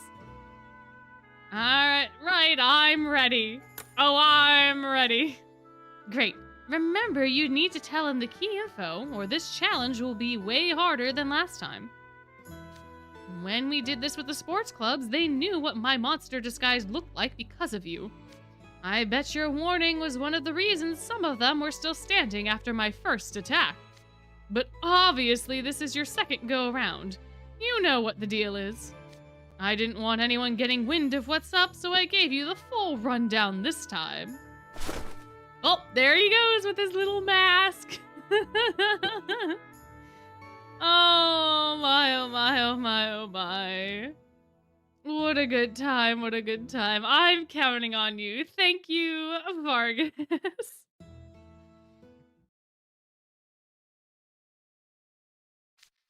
Sheesh, Vargas is actually asking for our help? What are we gonna do with that guy, huh? Well, let's just put the performance on the best that we can. Not like we have anything better to do. Come on, let's go scare the pants off those guys. My. He is scaring so the I guess if you didn't see the first Vargas camp, right? This is big spoilers for the first Vargas camp, by the way. Vargas telling us his plan is extremely big spoilers for the first Vargas camp. Vargas, the last challenge of Vargas camp is to last the night without getting captured by Vargas. That is the whole deal. So that's what the sports clubs had to do, which is why like Floyd and Ruggy and Leona and the other person that's involved in the sports clubs, because I know there was 4 of them. I can't remember who the other person was. I think it was Jamil. Was it Jamil? No, it's not Jamil. It's somebody. Anyway, there was 4 of them. They had to like come up with a plan. Oh, Deuce? No, Deuce. Somebody that can run, right? I forget who the hell it was. Sabek, thank you. Sabek, wow. Sabek. Leona, Ruggy, Malleus, Sabek, not Malleus. Good God, oh no. You said Sabek and my brain just went straight to Malleus. Good Lord. Ruggy, Leona, Sabek, Floyd. They had to come up with a plan basically to beat the monster because they didn't know that the monster was Vargas. So the final challenge of the camp is this. So Vargas told us the whole story, the whole kit and caboodle of what the plan is for this particular camp so that we can, help him this time because last time we kind of we gave away too much or too little, So he filled us in so that, because now the final challenge of the camp, him attacking the kiddos, basically, and kidnapping them, it is going to happen. So we need to warn them to a degree, and then we'll go from there. So. Oh, hey, is that the science club over there? Perfect, that saves us from having to hike all the way to the camp. Hey! Okay, that's pretty much all of our dishes washed. They're just washing dishes. Oh my gosh. Oh, they just really chilling. They have not a care in the world. Oh my gosh. Oh, hey, congratulations on getting your room layout for excellent reactions from Lilia. Fantastic, fantastic, fantastic. It'll be our last day, so perhaps we should pack up some of our stuff. That way it'll be ready when we break down our tents. I'm feeling rather downhearted, knowing the end of our trip is near. Personally, I can't get back soon enough, but it's been a good experience overall. I don't normally do a lot of outdoor stuff. And this was my first time mining mage stones in a real mine, gathering firewood, and let's not forget catching a giant catfish. One little jaunt in the woods was all it took to see a whole new side of you. What would you say to joining me on a hunt sometime? I'd be happy to show you the ropes. A hunt? That sounds rough in a completely different way. Hey! Grim, why are you so panicked? We got trouble. There's a monster in the woods and it attacked Vargas. What?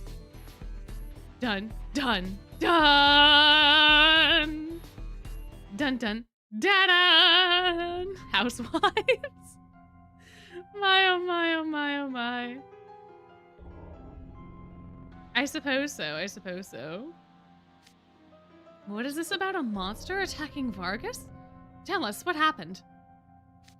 Right, okay, me and you were just hanging out in our tent when Vargas started shouting all of a sudden.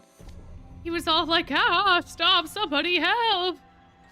So we peeked out all quiet-like. And then we saw it. We saw a huge dark shadow leaping from the cottage. It took off into the woods. I see, that must have been quite frightening. I'm glad no harm befell either of you. Wait, hold on, is Coach Vargas okay? Huh? Why'd you ask? Why? Why would he ask? Why would Trey not ask? Grim? Grim, you're supposed to say we don't know where he went. He's gone, he's missing. That's what you have to say. What do you mean, why? He was attacked, exactly. Exactly. Oh, right, he was. I don't know. You don't know? Did you look into the cottage? Can we please save this? Well, I mean, all I could think about was getting out of there, so I took off and ran into you guys. Coach Vargas wouldn't go down without a considerable fight, but this monster sounds dangerous indeed. I have a feeling that Rook believes us and Trey doesn't. You heard him shouting in the cottage, right? Yep, wanna go check it out? Well, yeah, I'm not just gonna go... I'm not just going to ignore it after hearing all that. Agreed. And we can administer some first aid if need be. Let us check up on the coach and ensure that he is safe. Well, thank goodness they bought it. Kinda, sorta. Thank goodness. Coach Vargas, you okay? He's not here. Where did he go? Look at this mess. The coach's luggage is strewn about, and his lantern and cup have been knocked to the floor. I don't know about Rook, but I do know that Ortho can tell when people are lying. I think Rook probably has good insight, but I don't know that he has that, like, ability. He could be playing along as well, that is true. He could be like, something's amiss and I want to get to the bottom of it, but I'm not going to confront you because then that's going to stop me from getting to the bottom of it. We don't know. I don't know, man. I don't know. Oh, wait, no. Rook can do the lying thing, can't he? Because it's something to do with the breath, right? If he can... Because I know that he can make his heart rate go down. We know, in fact, that he is a freak that can control his heart rate. But I don't know if that helps him tell lies. I think that helps him tell lies. I don't know if that helps him figure out other people's lies, though. Unless he can, like, tell by, like, their breathing. But if we were running over to them, then we would not be breathing normally anyway. I don't know. Did the dark shadows do this? I was hoping you guys had made a mistake, but it looks like you didn't. Oh no, I'm so scared. But what could the shadow even be? Wait! No, it couldn't be, could it? Did something come to mind, Trey? Yeah, when the sports clubs came back from camp, Ace and Deuce claimed they'd fought a monster while they were there. None of us believed them. We just thought they made a mistake because they were so tired.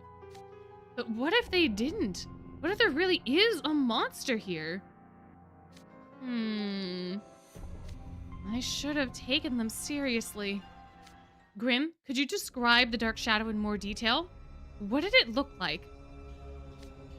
Oh, I couldn't make anything out. It just happened all so fast. I can hardly blame them. I imagine Monsieur... We have another Rook Sippy! Huzzah!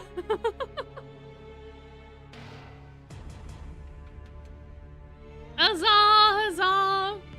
Maybe I should get like a little bell, and then every time we have a sippy, I can ring the bell. I think that could be cute.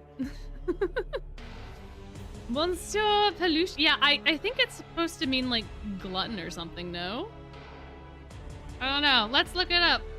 Peluche.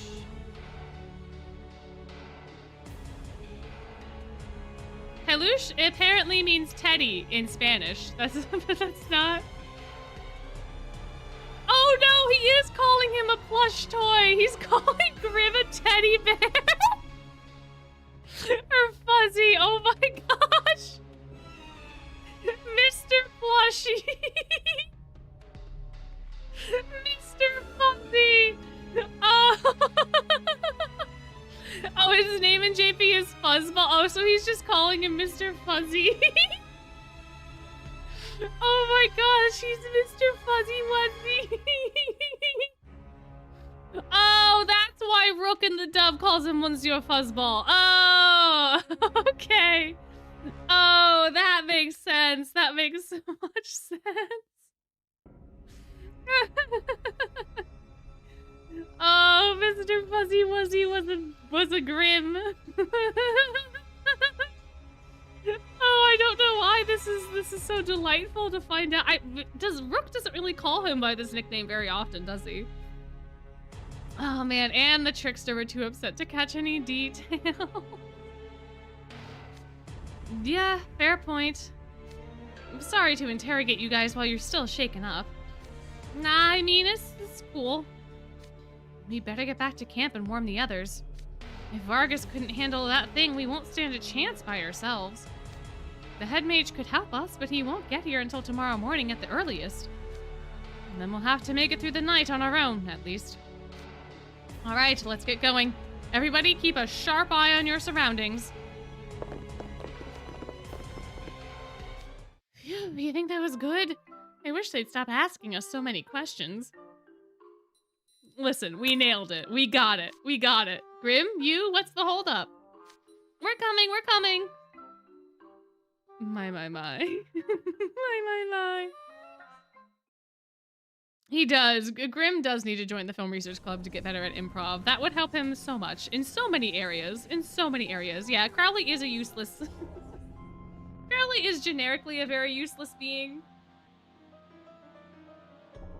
But, I feel like in this particular instance, he'd be even more useless because he'd be like, a monster? Oh well.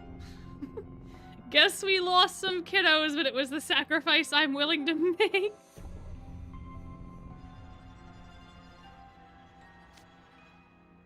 My dark shadow attacked Coach Vargas. Are you sure you're not making this up? I wish I was. I wonder if that's why Lilia up and vanished. Oh no, you think it attacked him too? And Malleus remains unaccounted for as well. Are you suggesting this shadow is strong enough to best Malleus? Oh geez, there's no way we could take on a monster that strong. What are we gonna do? I wonder if Edie and Ortho got owned too. Oh, Board Game Club member B, never change. Never change. I love Board Game member B. And they have the same haircut as Scarabia student B, but they're an Ignihide, so we know they're not the same person. But man, am I vibing with Board Game member B. They have been so like every line that they've had has been a banger so far. It really has been, man. We had the blunt calling out of Azul in the mine. We have the blunt calling out of Edie and Ortho getting owned. Man, I am vibing. They could be twins, I suppose. Or they just reused the same hair asset and just slapped a different t-shirt, you know? I don't know, man. I don't know, but I love this kid. I love this kid. This is my new favorite NPC. They're great. I love them. I say we get out of here. No way I'm gonna sit here all night just waiting to get attacked. Ah, discourse. How lovely. How fortunate. Yeah, they're shaking in their booties. My compelling acting has struck fear into their hearts.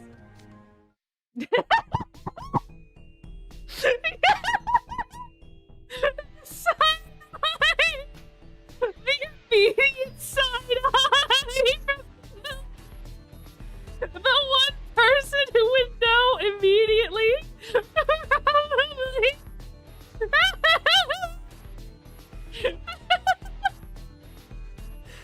Oh my gosh! Okay.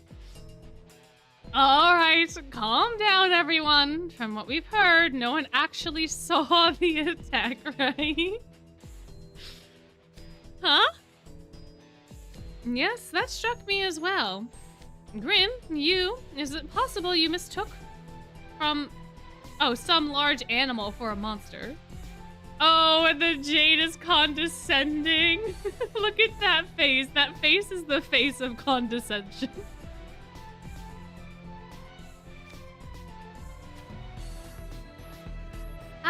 I didn't mistake nothing.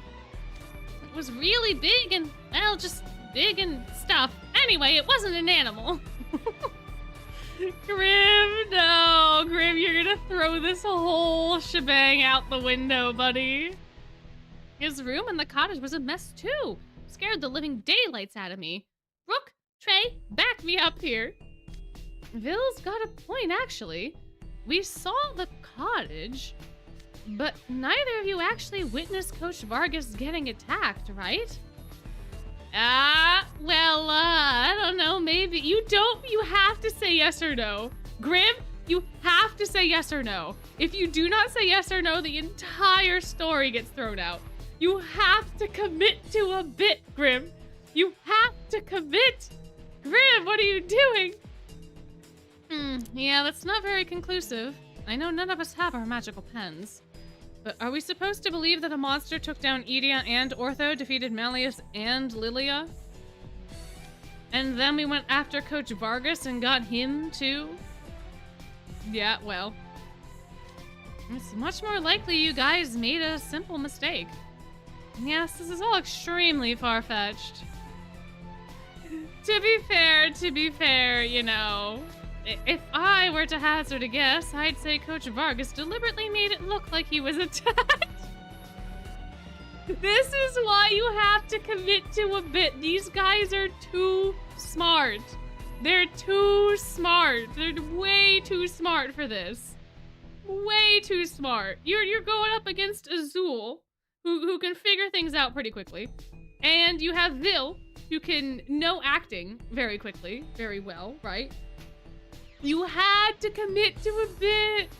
Man. It would make sense if you were trying to sow confusion among our ranks. I could see that musclehead coming up with an idea like this. Yeah, Azul, you wanna... Taking an attack and disappearing would free him up to do whatever he needs to do for the final challenge. Unless it was the final challenge itself, right? Perhaps he's somewhere watching us even as we speak. Wow, oh my gosh, it's like you guys have clairvoyance or something. Yeah, he did say we still had one last challenge. Yeah, we did. And this whole thing might be part of it. Wow, they figured that out so fast. Okay, guys, let's make preparations while we can. There's no telling what's gonna happen or when. Man, no one, of course no one believes us. You keep changing the story, Grim.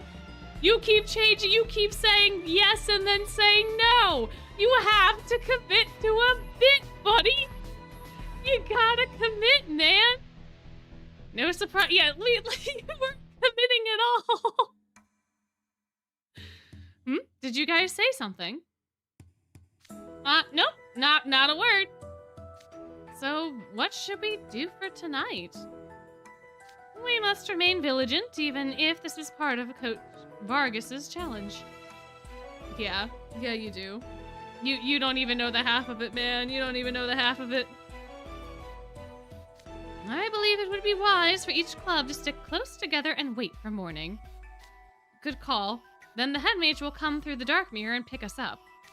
We'll have rotations of 2 or 3 people keeping watch. Anyone who's super exhausted from today should rest up. So basically, do what we were doing anyway because of the fairies and the campfire? Yes. Pardon me. Since you guys don't have many people in your club, want to team up with ours? Good idea. I'd feel better with a larger group of people. Thanks, Trey. Much appreciated. Why, the 3 of them would have had to stay up all night otherwise. We'll do the same shifts we did last night. Yes, sir. Say, Grim and you two should stay in the science club tents. Really? But of course, this crisis affects all of us, not just the arts clubs. Aw, they're so kind. Oh, they're so kind. Yay. Oh, you're a real stand-up guys, you know that? Sweet. You gonna share your dinner too? Try to have some sense of self-preservation, okay? Grim was like, yes, a tent, food, fantastic. Yeah, we are the dire beasts who cried wolf. Exactly. Being on the lookout is so boring when nothing's happening. Feels like time is slowed to a crawl. Any idea what time it is, Colleen? Nope, but I'm guessing it's like 3 a.m. It's just gone 1. Didn't you bring a watch? Maybe? It might be in my backpack. I never wear a watch. I usually just use my phone. It's seriously only 1 a.m.? Boy, time moves like molasses when there's nothing to do. Yeah, well, you know. Uh-oh. Oh dear, we're just about out of firewood. I'll go get some more. Famous last words in this horror movie slasher fic. Yeah, we'll just let Rook go off into the woods by his lonesome, sure. Oh, never mind. He's not going by his lonesome. He's learned. He's learned from the horror movies. Would someone care to join me? I will. Want to come too, Grim, since you're bored? No way, no how. I gotta preserve my energy. You do? Oh, right, so you can stay awake for your shift. Then Kaleem and myself shall go. We'll be right back. Okay, got it. Thanks, guys. It's just about my turn to keep watch. We appear to be missing some people. Yeah, Rook and Kaleem went to go grab some more firewood. Morning, Jade. Sleep well? Why, yes, thank you for asking. You're all welcome to go rest now. Thanks, I'll take you up on that. Excuse me, but I need to talk with you all. Oh, hey, Vil, what's up? I just went to go on my shift and saw our club was down several people. They're supposedly getting firewood, but the situation being what it is, I'm a tad concerned. You sure they didn't just run off because they were scared of you, Vil? Grim! Grim! Now is not the time for this, buddy! What do you mean? Where is this sass coming from? Is it because you're tired? Is it because you're eepy? What? What? Don't yell at them, you know. I don't yell at them, you know. I simply give warning when they don't do their jobs. That's still pretty harsh. Grim! It doesn't make sense that a bunch of them would just run off in the middle of the night when we're on high alert. Good point. Surely they know that regardless of what's going on, it's dangerous to leave the group. And they must have been quite afraid of Jane. Jane, no!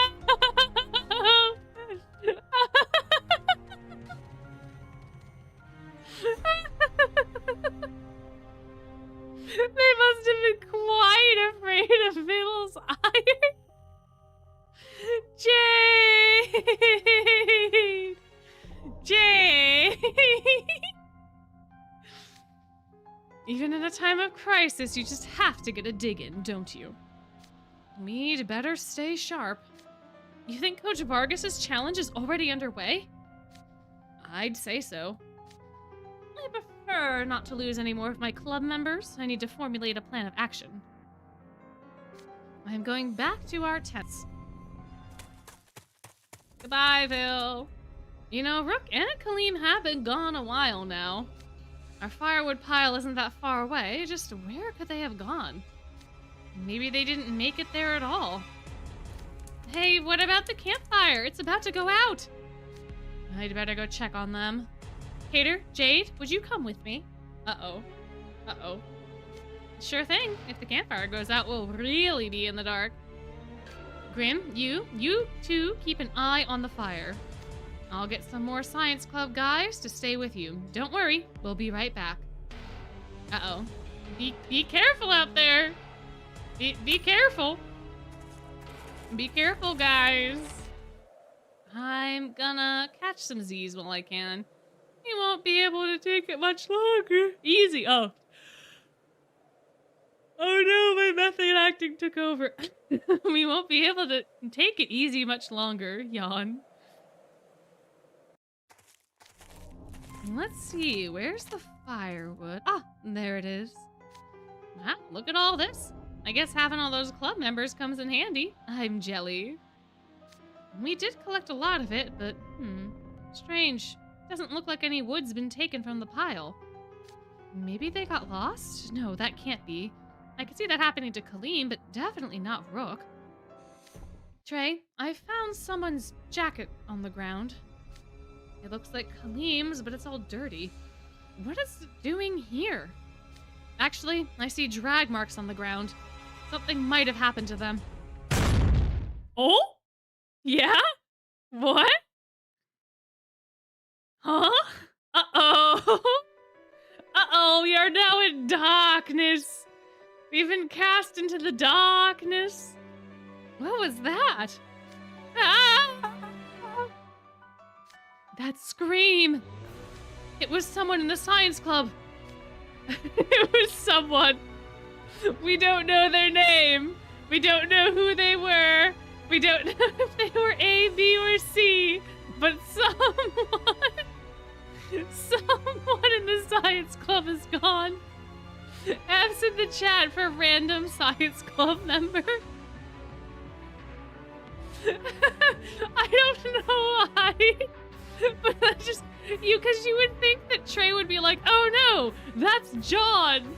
But no, it's just someone. Oh dear. I don't like this one bit. Let's hurry back. Dun dun dun. Dun dun dun dun.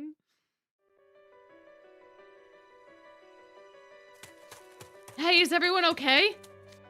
Something dropped down out of nowhere and then the fire went out. What's going on? I can't see a thing. Shouldn't Grim have, like, better night vision since he's, like, partially cat? Wouldn't that, like, in theory make sense?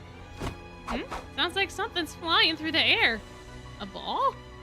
No, that's a stone. Grim, you get behind me. Oh, Trey. Ugh, I managed to deflect it, but I won't be able to keep that up. Trey, good job. Keep doing exactly that. Also, wait. Also, I know that we're part of the operation, right? Like, we're part of the sting. We're part of the plot. But Grim could. Because Grim still has his Mage Stone. Which is wild as well. Vargas took the Mage Stones of every other person, but I am just noticing that Grim in this and the other event still keeps his Mage Stone. So Grim having this is the whole plot hole. Wait. For this event specifically, I think, not for the last one, but for the Trey can just hold Grim's Mage Stone and then they can all just use magic. It's the same stone as the ones in their pens. They just need to keep Grim around. And then they can use magic.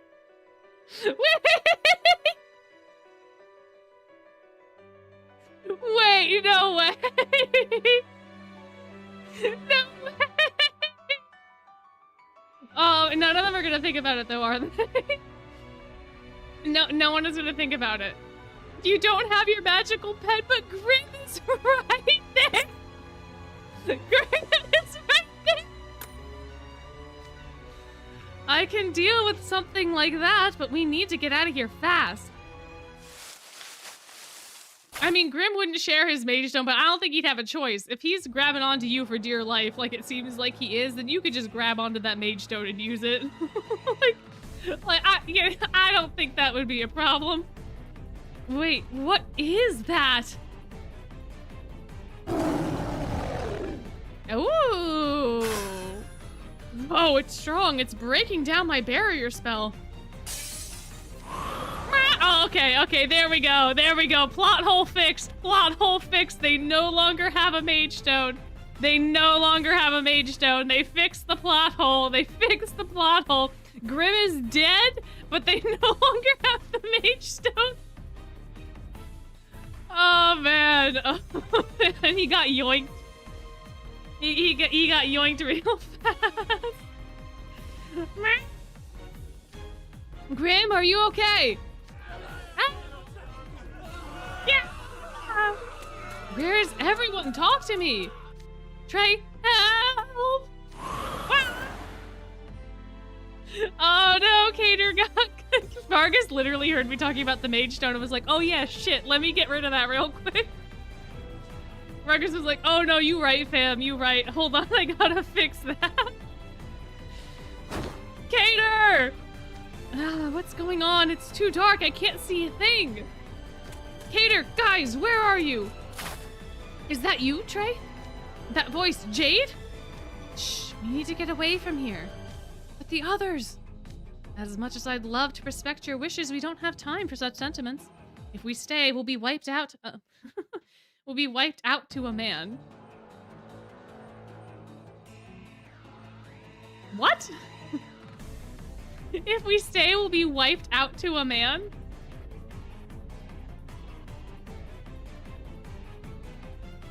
I don't know what that's supposed to mean.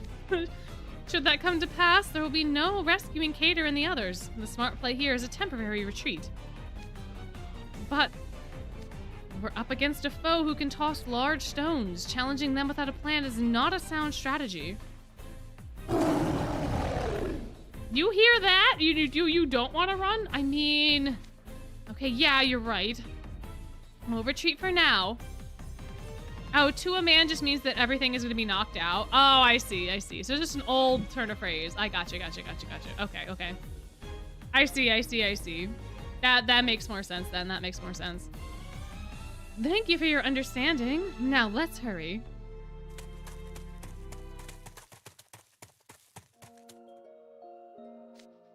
We should be safe here for now.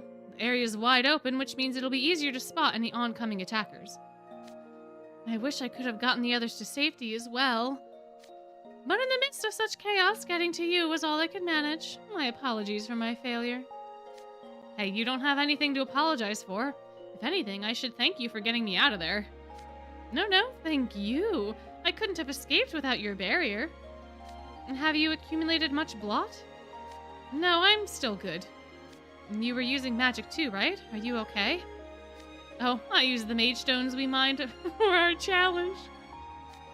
It was such a tiny fragment that it hit its blot capacity immediately, though. It's sadly no longer usable. Alright, well, we can figure out a plan. Would have helped if any of the others had escaped, but... Oh, would you look at that? Why, hello there! Oh, hi, Obi-Wan Kenobi. I didn't know that you were in Twisted Wonderland as well. My, oh my.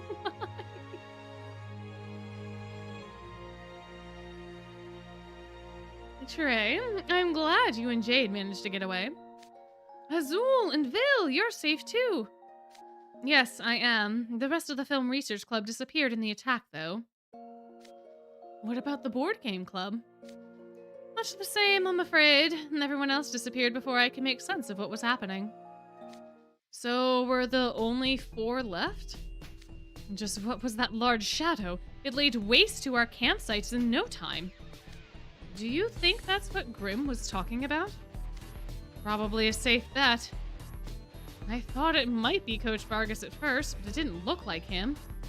I couldn't make out much in the dark, but I thought I saw large horns on its head.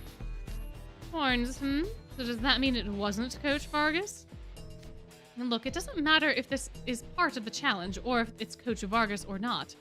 The fact remains that we must deal with the shadow somehow. True, if it attacked us again, I doubt we'd get away a second time. We need a plan. Why don't we split into 2 groups and hide? We could simply wait it out. Puzzle and I can stay underwater if we revert to our mer forms. We can always hide in the lake until morning comes. Good point. I'd prefer not to take my mer form if I can help it, but I suppose this merits an exception.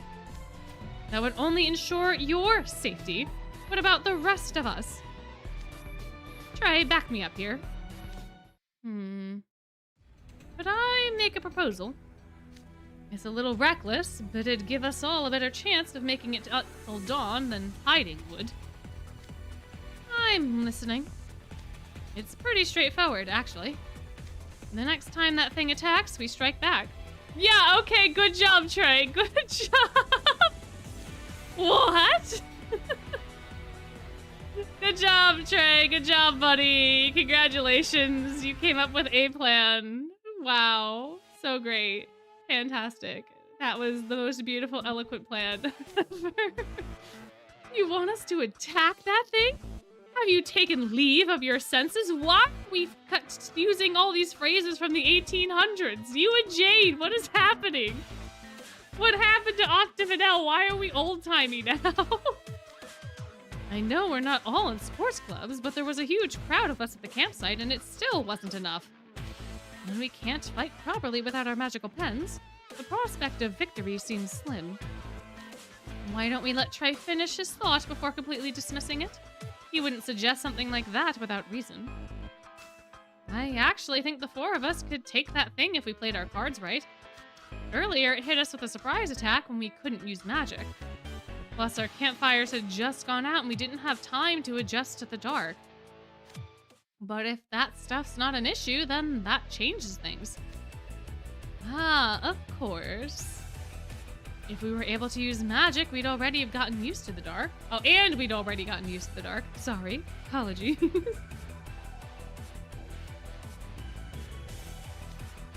That would improve our prospects somewhat, yes.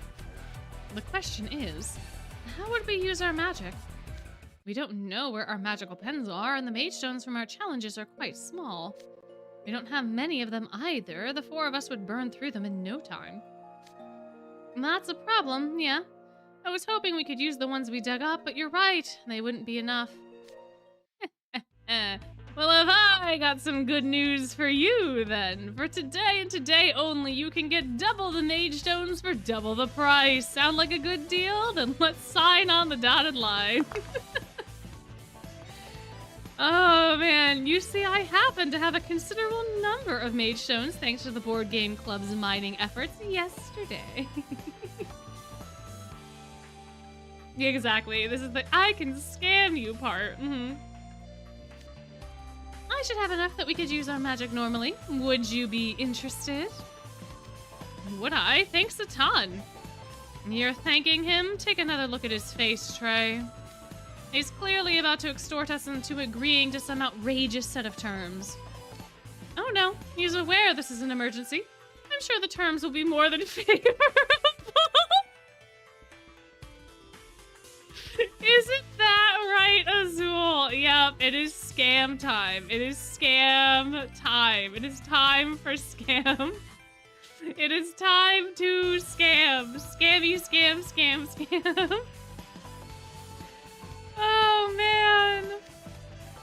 But of course, I wouldn't ask for anything unreasonable.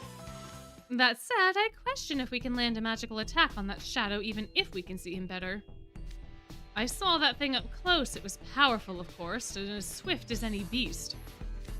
I strongly suspect that even with our magic, we'll need to immobilize it somehow if we're able to have a chance of winning. Okay, what if we knock it into the lake? Water's much denser than air, after all. It wouldn't be able to move as fast.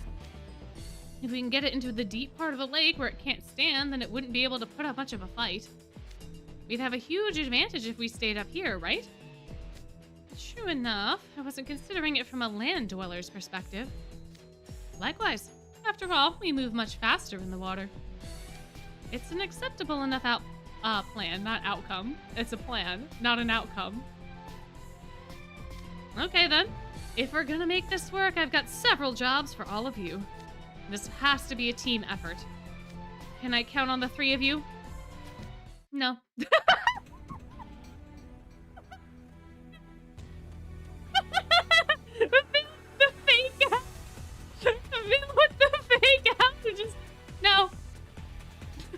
sentence now.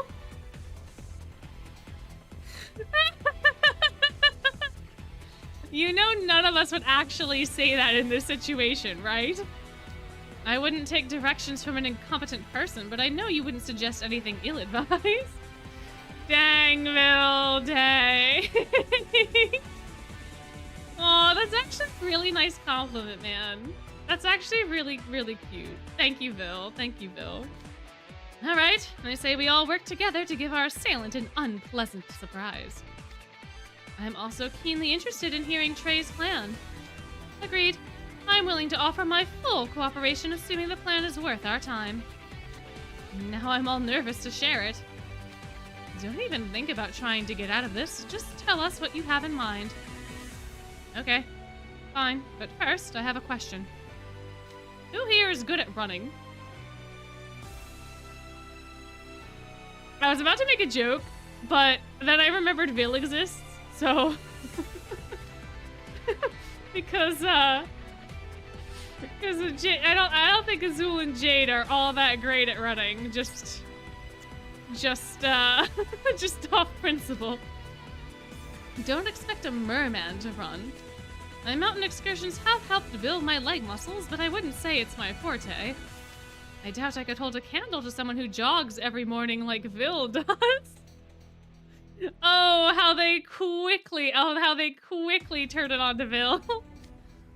Oh, I don't like where this is going one bit. What would you have me do? Well, here's the deal. Ooh, a mystery! A mystery is afoot. We don't get to know the deal. We don't get to know, huh? Now I see. No wonder you need all of us for this to work. The plan is very you, Trey. Cautious and realistic. It's not bad at all. Agreed. It may not be the flashiest scheme, but it's a safe approach that almost guarantees our victory. I think it's fantastic. I'll give you my full assistance. Which means we have a consensus, then. We have our plan. Now about the mage stones I'm providing. Yes, I really appreciate you sharing those. I'd like to have as many as possible when it's go time, so the total including reserves. But I do have a condition for sharing them. I expect both of you to help out at the Monster Lounge for 5 days once we get back to campus. Wow, what a steal. What a time. What? Y'all should be glad he's only asking for 5. You could probably negotiate it down to 3, but like... I feel like this is a very fair deal given the circumstances. Like, for all you know, the other kids could be dead. Like, the monster could have killed everyone. You could also be dying. Now let's all do our part to make this plan a rousing success. Hold on a minute. You want 5 whole days of my time just to loan us a handful of tiny mage stones? I was ready for you to put the squeeze on us, but talk about predatory. What happened to more than favorable terms? Considering the stone's relative value given our predicament, plus the labor to mine them, I think this is plenty favorable. Oh man, Azul would squeeze blood out of a stone if he could. He really would. He's delightful and I love him for it, but bye oh bye, buddy boy. You could be an actual mortal. Well, I guess he wouldn't be. If he could get himself in the water in time and he was in his mer form, he would be able to like scoot away. He'd be able to, well, but to be fair, the lake is small. And the beast might, depending on how deep it is in certain parts, the beast might still be able to get to him. I don't know. But yeah, don't apologize for being sleepy. If you're sleepy, sleep. If you're sleepy, sleep. If you need rest, then rest. All that stuff's good. But hello again. Hello again. Anyways. But if you're fine without them, then by all means, feel free to refuse. Oh, for crying out loud, must you add even more pressure? Fine, I will help you at the lounge, but only for 1 day. You can't expect me to make that large a concession. I'm running a bit. They're gonna get it down to 3. We're gonna get it down to 3. You call this a business? A concession? Surely you of all people know just how valuable a day of my time is. Of course, but I'm incurring a considerable risk by giving up these mage stones. I could have used them to protect myself. You would have me risk life and limb for but a single day of your health? That hardly seems fair. All right, 2 days and not a minute longer. I can't fit any more than that into my schedule. In that case, would you be willing to grant us exclusive sales rights to your homemade smoothies for those 2 days? Jade coming in with the save. Jade coming in with the actual, probably the actual ploy. Probably. Tired from work. Fair enough. Work will do that to you. Perhaps Azul would be more amenable to only having you for 2 days if proceeds for your smoothies were included. Yes, I would grant that concession. You drive a hard bargain. I agree, with the caveat that I won't be able to produce them in bulk. You can only sell them for 2 days, and I won't share the recipes. Is that acceptable? Quite. I believe we have a deal, then. Now, what say you to my offer, Trey? I'll take the 5 days. He's like, I'm not here to bargain. I am not here. I'm just gonna, we're just gonna go. You can't put a price on, exactly. You can't put a price on life, and I doubt I have anything worth bargaining over. You do actually. Tarts, baked goods, etc. Azul is gonna be putting you to work at the kitchen, bud. That is the only outcome from this. Why, thank you. What a wonderful arrangement we've reached. I take it you two will be using all the mage stones you want for free? Correct. After all, we already work at the Monster Lounge. Yeah, yeah, I see. That's the logic, huh?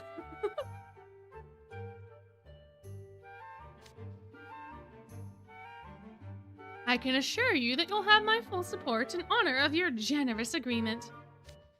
Okay, let's get into position. We'll execute the plan the moment the shadow returns to the campground. Ooh, fancy. Show yourself, fiend. You're the monster that attacked our camp. Yeah? Come and catch me, if you can. Oh wow, look, we can see that it's Vargas now, guys. There's the flash. Things are kicking off. Yes, I have to hand it to Trey. This is an inspired plan. Since the monster struck in the dark, its eyes must be used to darkness, which means that Vill's magical flash should stun it for a moment. I applaud how efficient this is, using a single spell for both a stall tactic and signal. Vill's headed our way. Looks like the first phase was a success. Indeed, I'm very glad Vill is here. He has to sprint in a zigzag while both avoiding attacks and making sure we can keep up. I shudder to imagine how this might have gone if we didn't have someone who jogs every morning. Still, that monster moves fast. We should provide Vill with magical support as we make our way towards the lake. Normally I'd flat out refuse to run outside of PE, but I'll give this my best. Me too, Azul. Me too. 100%. 100%. I agree. After all, with Vill working at the lounge for 2 days and sharing his smoothies, our sales will certainly get a boost. And what's more, I get 5 whole days, yeah, of Trey's confectionery expertise. Yep. Yep. If we offer top-notch treats, also you yelled that. Also, Azul, you yelled that. Azul, this is a yell. That is a yell. You yelled. Are you not supposed to be? Aren't you supposed to be, like, not yelling? Not yelling in the forest. If we offer top-notch treats made by Trey himself, we'll have a flood of customers pouring in. Ah, so you put on a show of haggling for Vill's time to mask what you really wanted. Trey. isn't it nice that your real aim went over their heads? Oh, it's lovely. That was a golden opportunity I just couldn't miss. My. And then we fight him, except we can't do that right now, but that's okay. We'll continue onward. I would not mind working at the lounge either. Yeah, if you get fair pay and you get to flex, yeah, not at all.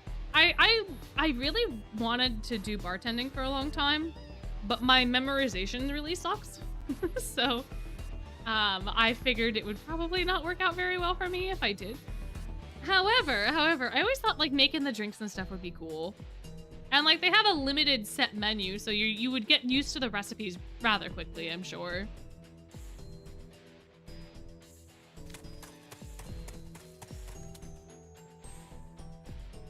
What's the matter? I'm right here, and yet you still haven't caught me. Some monster you are.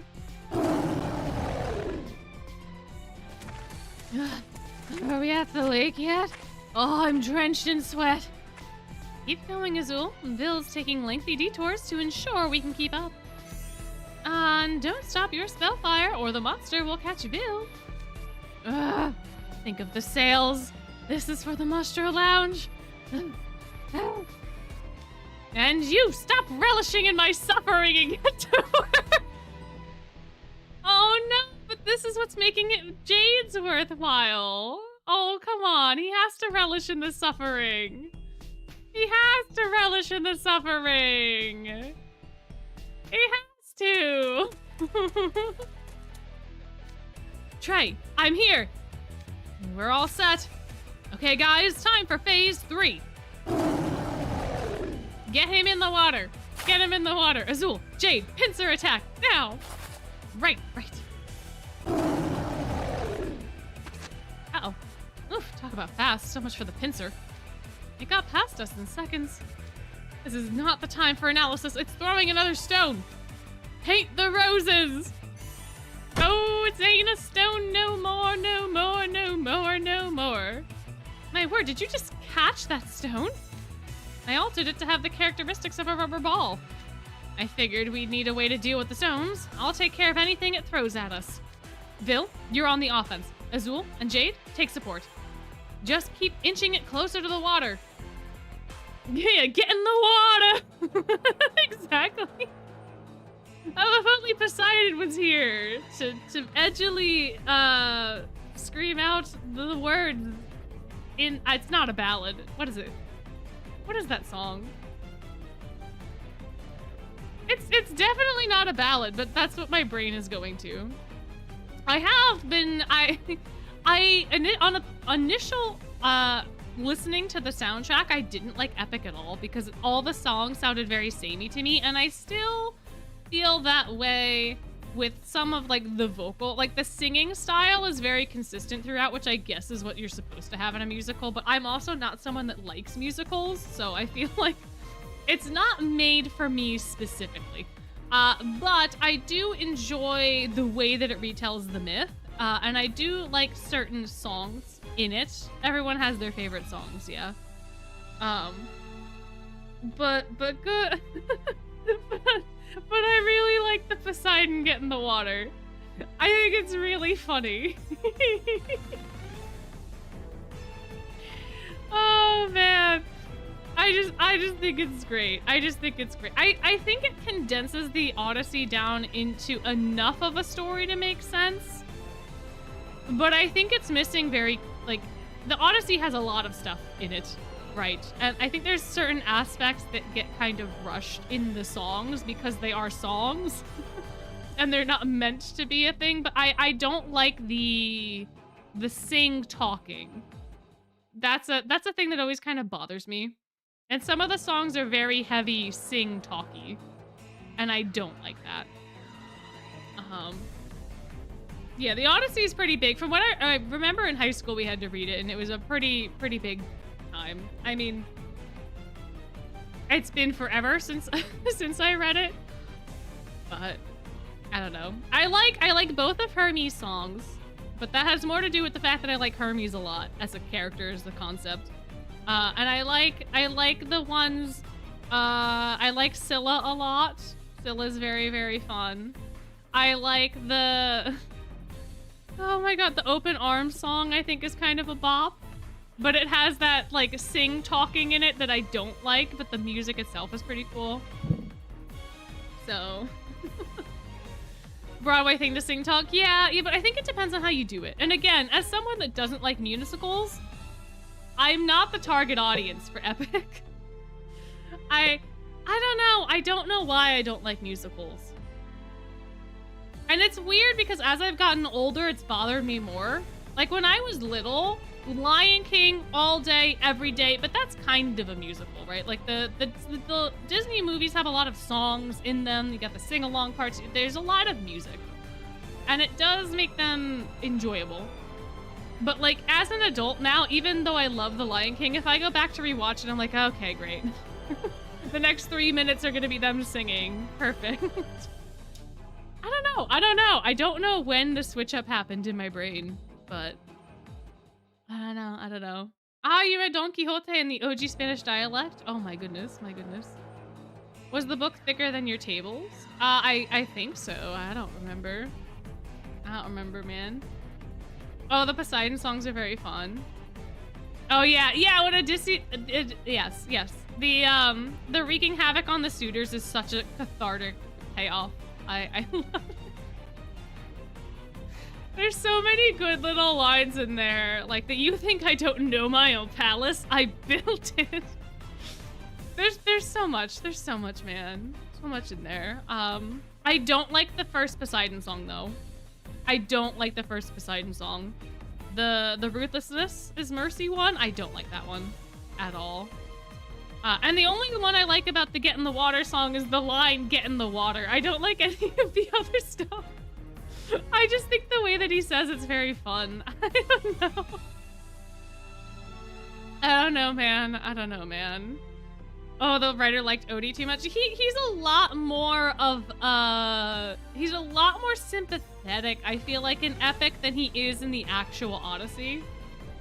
Like, there's quite a bit, and I think it's probably because it's made for a modern audience, but the Odyssey itself was made for the Greeks at the time it was written, right? Like, it was made for that contemporary audience, which no longer exists. So there are certain things in it that the contemporary audience would have been like, yeah, this is just how life works, that now aren't exactly super appropriate. So I can understand why they made him a little bit more of a likable guy. I understand why they made him, like, super into his wife when it's a little bit more ambiguous in the original from what I remember. But Ruthlessness just doesn't hit for me. It doesn't hit. Same thing with Thunderbringer. I enjoy the concept and what it is trying to do, but Thunderbringer was too catchy, and it got stuck in my head for like an entire day, and now I can't stand it. And it's just like the one line where he's like, Thunderbringer to the ringer. Like that, it's just that on repeat for hours on end. I can't do it. I can't do, yeah, someone said to take a sip. I just went on we're on a tangent. We're just on a tangent. We're on a tangent, man. Oh, I see. Yeah, you want me to show the spirit of Christmas? Like after we finish? Sure. Yeah, we can show the Christmas octopus at the end. Absolutely. Oh, it's adorable. It's such a good time. Oh, man. Outside of hearing the name for Epic before, it's a free musical. It's like a concept of a musical. It's not actually like a stage play or anything at this point in time, but it's like a concept for a musical about the Odyssey. So there's like different songs about all the stuff that Odysseus gets into during the Odyssey, which is very fun. It's very cute. The music's on Spotify. There's a gazillion and one animatics on YouTube, so if you wanted to watch it as if it was a show, you could. There's a lot of people that react to them. There's a lot of people that talk about them, talk about the animatics, stuff like that. So if you're interested, if it's not your cup of tea, it's not your cup of tea. I didn't think I was going to get into it. I decided to give it a chance one day. I still don't fully like it, but there are certain things. There are certain aspects. certain little bits and pieces here and there. But anyway, we should get back to the actual monster. Maybe we should get back to Vargas camp. Maybe.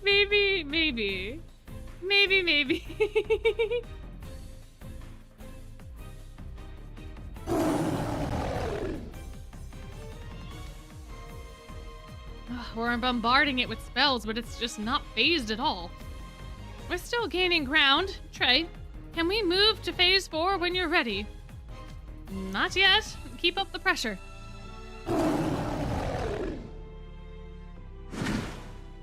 Here comes another stone. Paint the roses. We'll be really pushing our luck soon. Should we go, Trey? Not yet. Trey! All right, phase 4, go now! Finally, no one keeps me waiting that long. We're in position. All yours, Vil. Take this! What? It saw that Vil was winding up to do another flash spell and dodged before he finished casting. In that mere split second, but what about blinding it and sending it into the lake? We're still good, actually. Oh, he jumped into the water! He jumped into the water! He got in the water! Huh? Yes, he's in the water! The monster slipped and plunged into the lake the moment it landed.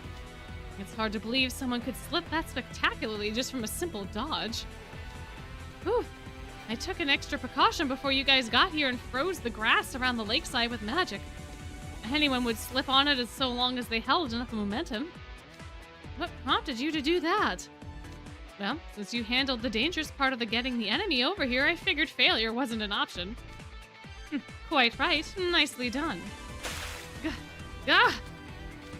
It's trying to get out of the lake. Vil, quickly! And now for the coup de grace.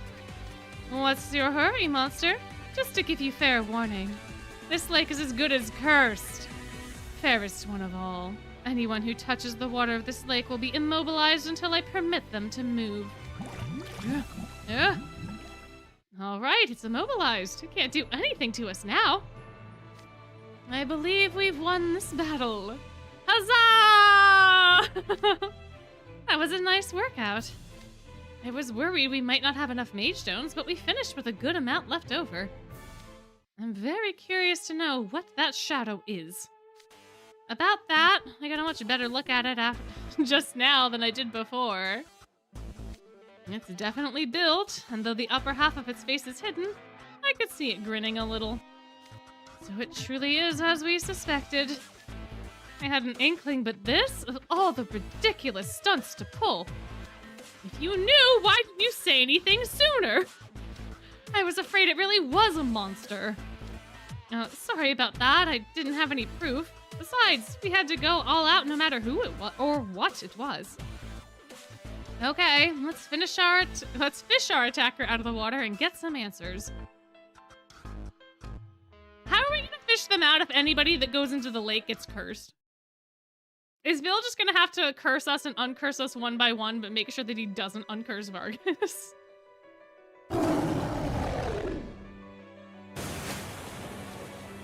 We've hauled our assailant out of the lake, and sure enough... Done. We're gonna pull off the mask, gang.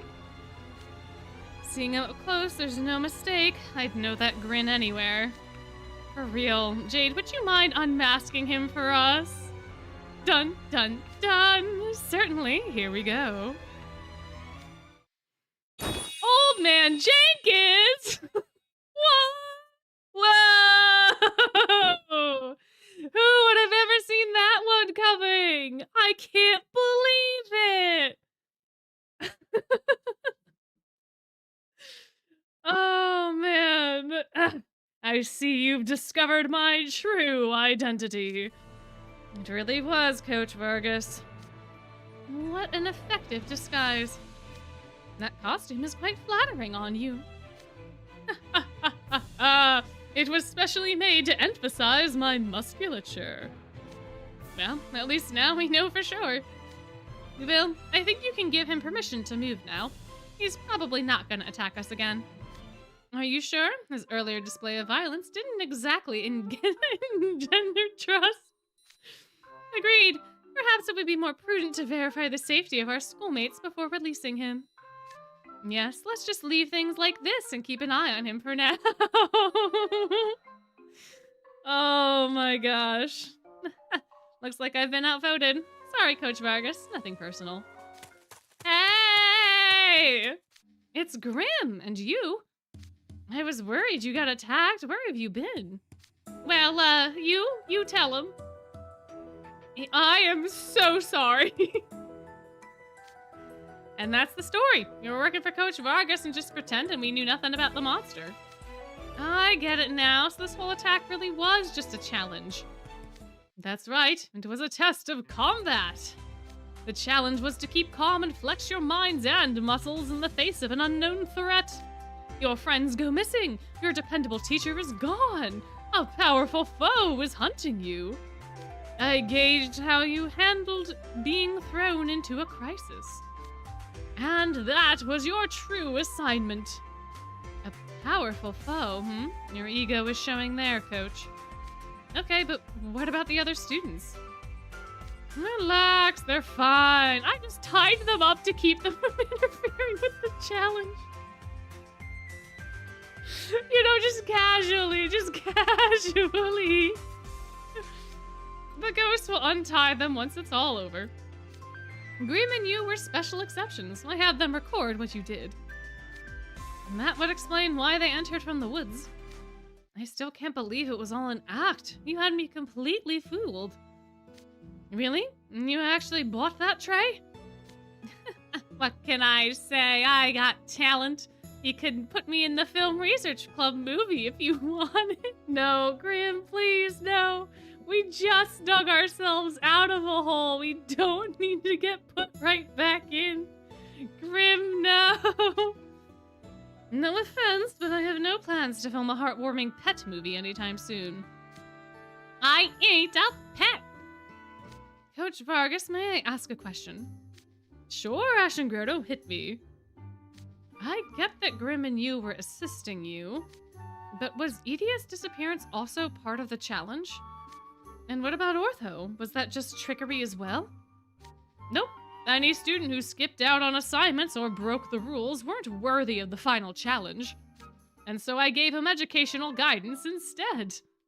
It wouldn't be inexcusable to waste an opportunity to improve their muscles. Oh, Edia is dying. Edia is dying. I think what happened in the last Vargas camp is that he made them, like, do squats the whole time instead. Or, like, you know, various workouts. So poor Edia is dead. Although I bet you that's how he got his abs. I bet you. Yep. Yep. So I stuck them in a cabin and made them do non-stop squats under a ghost's supervision.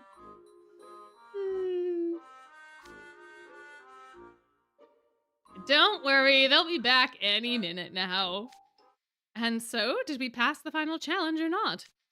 For my assessment, you pass. It's impressive that despite going up against me, you managed to avoid total annihilation all the way until sunrise. Clover, Ashton Grotto, Leech, Schoenheit, you deserve recognition for your cool-headed plan to set a trap rather than simply make a brave last stand. I'm sure all the other arts club students will be grateful that you passed the final challenge for everyone. You are our MVPs with the tents, and you clearly earned those titles for a reason. You might even get close to my level soon. Oh my gosh, you're right, the squats with Zach. Oh man, oh my goodness gracious me, oh my. Goodness, it should be a type of torture method. You're right. You're right. Oh, Vargas absolutely has a bunker in his backyard. Absolutely. Absolutely. I'll give you 4 your Vargas badges so you can go on and release me now. Let's get our badges and head back to camp. Good call. Oh? What's that noise? Look, there's something strange over near that thicket. Dun, dun, dun, dun. What is that? That round head, those giant claws, it couldn't be. Oh!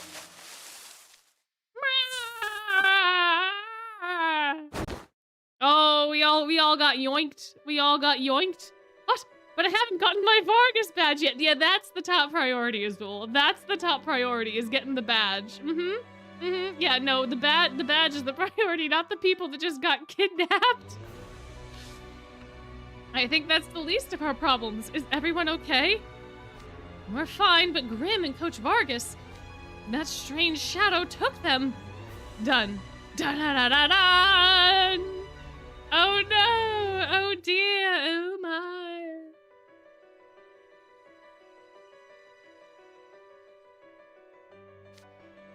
Grim and Coach Vargas, that strange shadow took them. Grim! No! It didn't take us. No, we're still here. What was that thing? It so rudely interrupted me getting my final Vargas badge. Azul, please, honey, sweetie, please. Please, your priorities, please. Perhaps it's another challenge, though I don't think Grim would have been that scared if he knew it was coming. I think I've seen it before. Oh, follow that shadow. We gotta get Grim back. Easy, you. I'm just as worried about Grim and Coach Vargas as you are. But charging after them without a plan would be a fool's errand. Trey's right. We need to stay calm and assess the situation rationally. Agreed. And I believe we still have ample time. Regardless of who the attacker was, if they were trying to just harm us, they wouldn't have abducted anyone. True, as embarrassing as it is to admit, we were caught entirely flat-footed. We weren't able to react. I suspect if we'd been more prepared, we could have taken that shadow down together. Then it must have a reason for abducting people. And that's sad. Perhaps it simply wants to devour its prey leisurely in its lair. It did look like a monster, after all. How horrible! Jade, no! Yeah, it had a pretty monstrous form, all right. What I want to know is where it even came from.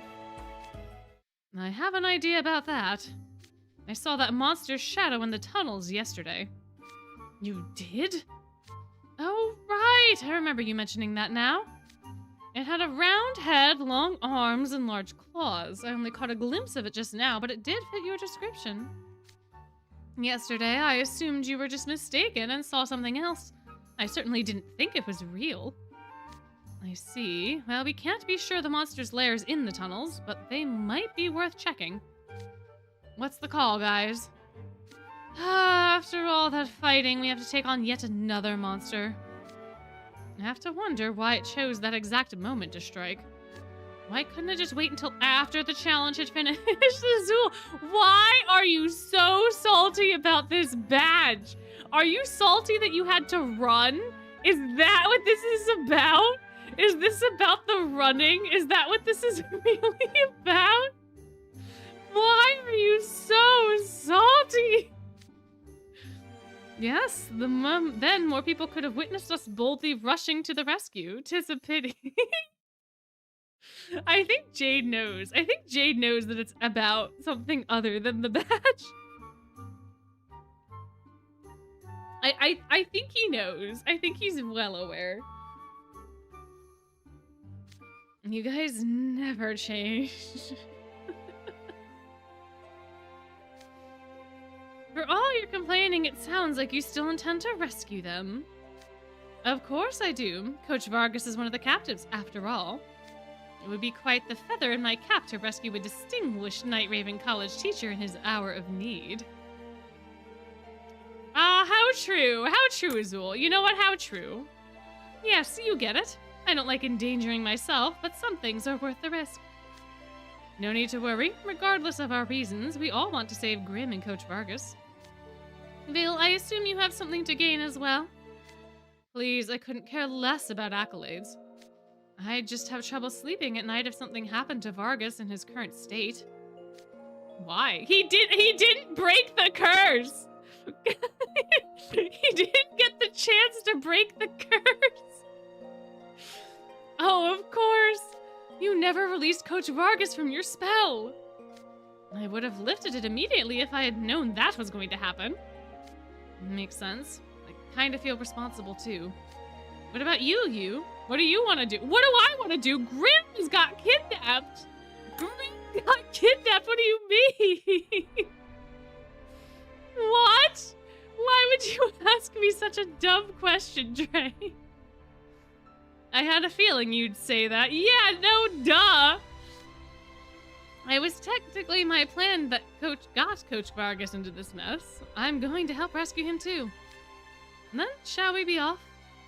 Yeah, let's drop by the camp on the way there and pick up some supplies. Flint, torches. Oh, we could take the tent ropes, too. What else would be good? It's so quiet here. Weren't the ghosts supposed to release the rest of the students once the challenge was over? Coach Vargas didn't get a chance to announce we'd finished before he got taken. We've got a bit of a hike to get to that tunnel. Make sure to keep a close eye on your surroundings. My. Yeah, you're right. This is the second time we're looking for the kidnapped cat. You're right. You're absolutely right. 100%. Jeez, this trail is no joke. You guys holding up okay? What do you think? I've barely gotten a wink of sleep today. It wouldn't be a true mountain trail if it was easy. The challenge is half the fun. You're the only one deriving any pleasure from this, you know. To be perfectly frank, I'd just as soon take back what I said about rescuing them and go back to my tent and put my feet up. You cannot be that tired, Azul. You can't be that tired. I feel you, but we just can't abandon Coach Vargas and Grimm to their fate. If we sit back and wait for the head mage, we might be too late. It'd be a different situation if Coach Vargas could move. No use dwelling on that now. Yes, we must focus on what lies ahead of us, not behind us. I must say, though, we don't know enough about the monster's nature and the way it fights. It also is unclear if it's only taken Grimm and Coach Vargas. Now that you mention it, Coach Vargas explained what happened to all the students in the final challenge, as well as Edea and Ortho. But what about Malleus and Lilia? Would they have skipped out on camp or broken the rules? Malleus was enjoying camp well enough, and Lilia was pretty positive about it too. I can't picture them ditching out. I guess it's possible they broke the rules somehow, but what if they didn't? What if that monster got to them too? Yeah, then how the hell are we supposed to deal with it? How are we supposed to deal with it if that's the case? Just so we're clear, if it turns out Malleus has been abducted as well, I'm running. Yeah, fair. Very fair. Extremely valid. Extremely valid. Charging and unprepared to a fight a monster that could capture him would be like offering yourself up on a platter. You're not wrong. Even I could tell how strong it was in the split second it attacked. I really hope we don't have to fight that thing. Yeah, we could find a really cool stick and then whack the monster with the stick. Yeah. No, we could do that.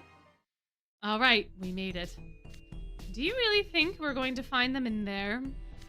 We'd best hurry. I'm beside myself with anxiety, thinking of the horrors they might be enduring. Yeah, let's go in.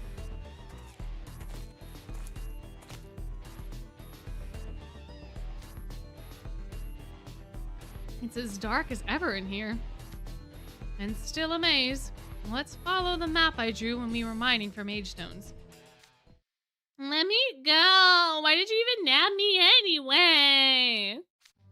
Well, I believe that's Grimm. It appears our guess was right. It's difficult to tell with all the echoing, but he sounds as though he's fine. Let's get moving, and we should keep our extra mage stones at the ready. We're pretty far in now. I think we're coming to the deepest part of the tunnels.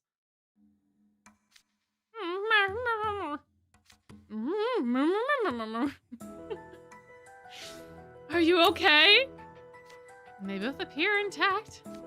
There's no sign of the monster. Looks like we'll be able to get them out of here without a fight. They appear unharmed, but why are they bound and gagged? If the monster did that, then it must also possess human-level intelligence. Okay, I'll untie your gag. Blech!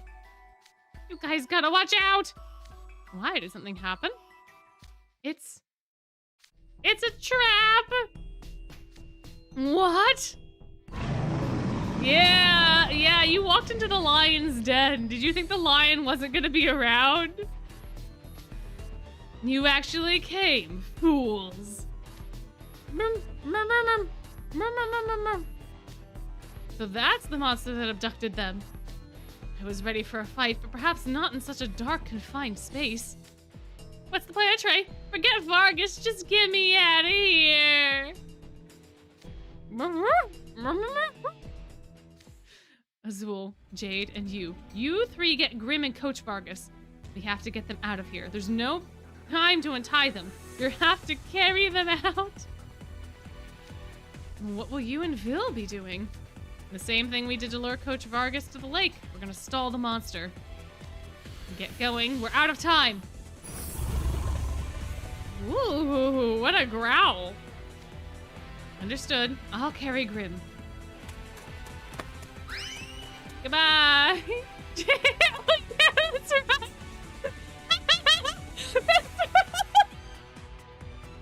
Oh, I forgot.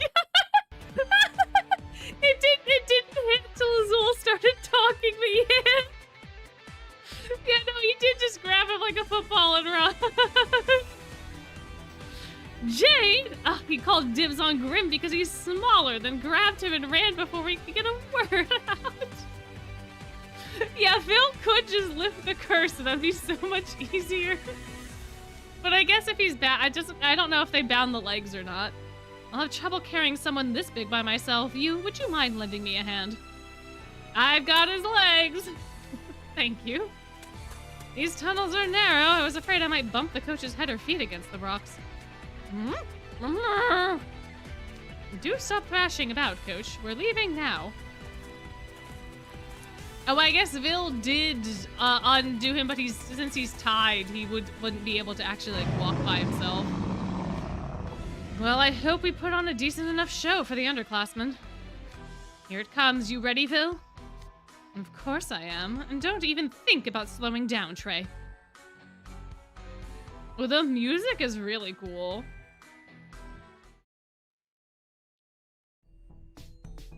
Oh, and that's it. That's the only time we get to hear that music.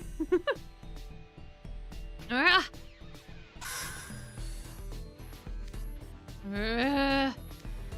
running low on mage stones. Do you have enough? I'm good, but this thing... It scares me. It's predicting our moves now. Things aren't looking so hot. Then, how about this? Oh my gosh, did he just throw his coat at it? It stopped moving. Throwing your jacket over its head did the trick. Quick, let's get out of here. We made it. Where are the other... Well, we're all fine. Got Grim and Coach Vargas out. I can't believe you guys got away. I thought you were goners. Oh, Grim is crying. Oh, the poor baby. I'm glad it all worked out. Now let's lift the coach's curse. Oh, we didn't lift it yet? We could have just done that. If we had just done that, we didn't have to carry it. Oh, I thought it was because his legs and stuff were bound. Oh, but then how was he thrashing? He should not have been thrashing. He should have been thrashing if he wasn't able to move. It would be beyond pitiful to leave him bound and gagged on top of being unable to move because of your signature spell. I suppose so. All right, here I go. There, you can move now. And I'll just untie your gag. What's the matter, Coach? You sound panicked. We've got company. No surprises there, I guess. Rawr. Ah, and that's what he was trying to tell us. Looks like the real battle begins now. Ah, so we still have to fight it in the end. At least it's getting lighter out and we're not stuck in those tunnels. We have room to maneuver out here. So now we just have to go all out. Okay, guys, this is it. Let's wipe the floor with that thing.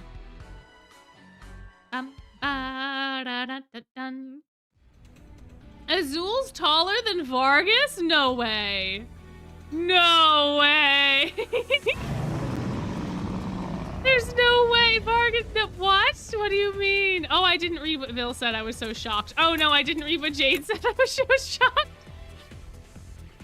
It's so fast, I can't hit it with all my magic. But look, it's slowing down. Our attacks are doing something. I've still got an extra mage stones. Just say the word if you need any. I'll take some. Dang. Aren't these guys in arts clubs? They're not athletes, so how are they outlasting that thing? Individually, their stamina might not match someone in a sports club, but they're dividing their roles more effectively because they know their limitations. Clover's calling the shots, Schoenheit's employing confusion tactics, Leech and Ash and Grotto are on offense. Clover is also keeping a close eye on the whole team so that he can step in and help them regroup when there's a break in formation. Such incredible teamwork! My camp is paying off already! Yeah, I getcha. Hey, wait a minute! Uh-oh. Uh-oh. Uh-oh. Vargas is 172 cm and Azul is 176 cm? Oh my gosh. Wow.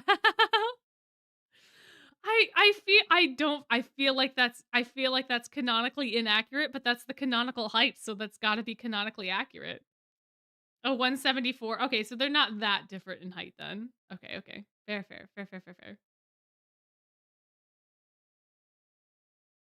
Awful casual with the play-by-play, aren't we? Yeah, I felt so constricted, so I just freed myself and undid my cat. You were right. He can just undo them. He can just rip through his bonds. You were right. You were so right, Fishy. Oh my gosh. Then what are you chatting with us for? Get in there and help them. And untie me while you do it. Oh, I didn't untie him either. Oh dear. Oh, poor Grim. No can do. This is outside my jurisdiction. But the way things are going, they'll probably pass the challenge. Look at how much they've grown. Challenge? What are you talking about?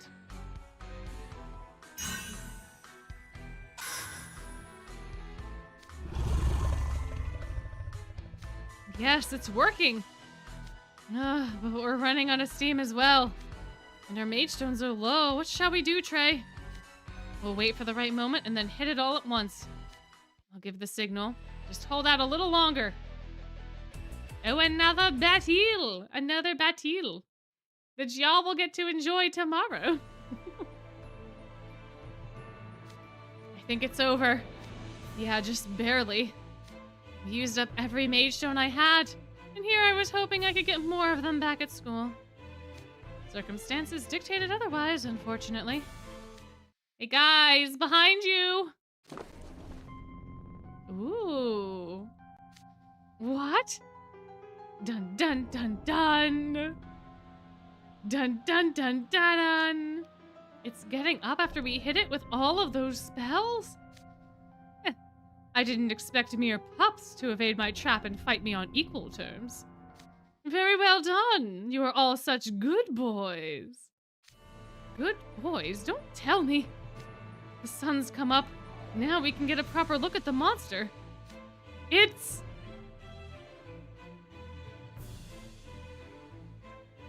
Look at him in all his glory. Wow.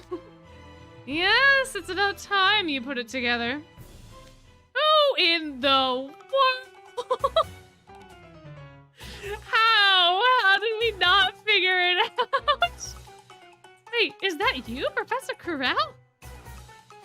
I suspected as much because of his voice and word choice, but the sheer eccentricity of his attire stunned me into confusion. Talk about over-the-top Corel's got some strange tastes. Quiet! I did not choose this costume. I designed it myself. Pretty rad, eh? Doesn't it just scream powerful foe? Yeah, the monster was Corel all along. Twas. Oh, thank the 7. I don't know what I would have done if it hadn't been Professor Corel's design. Oh, Bill, say less. Say less. Oh,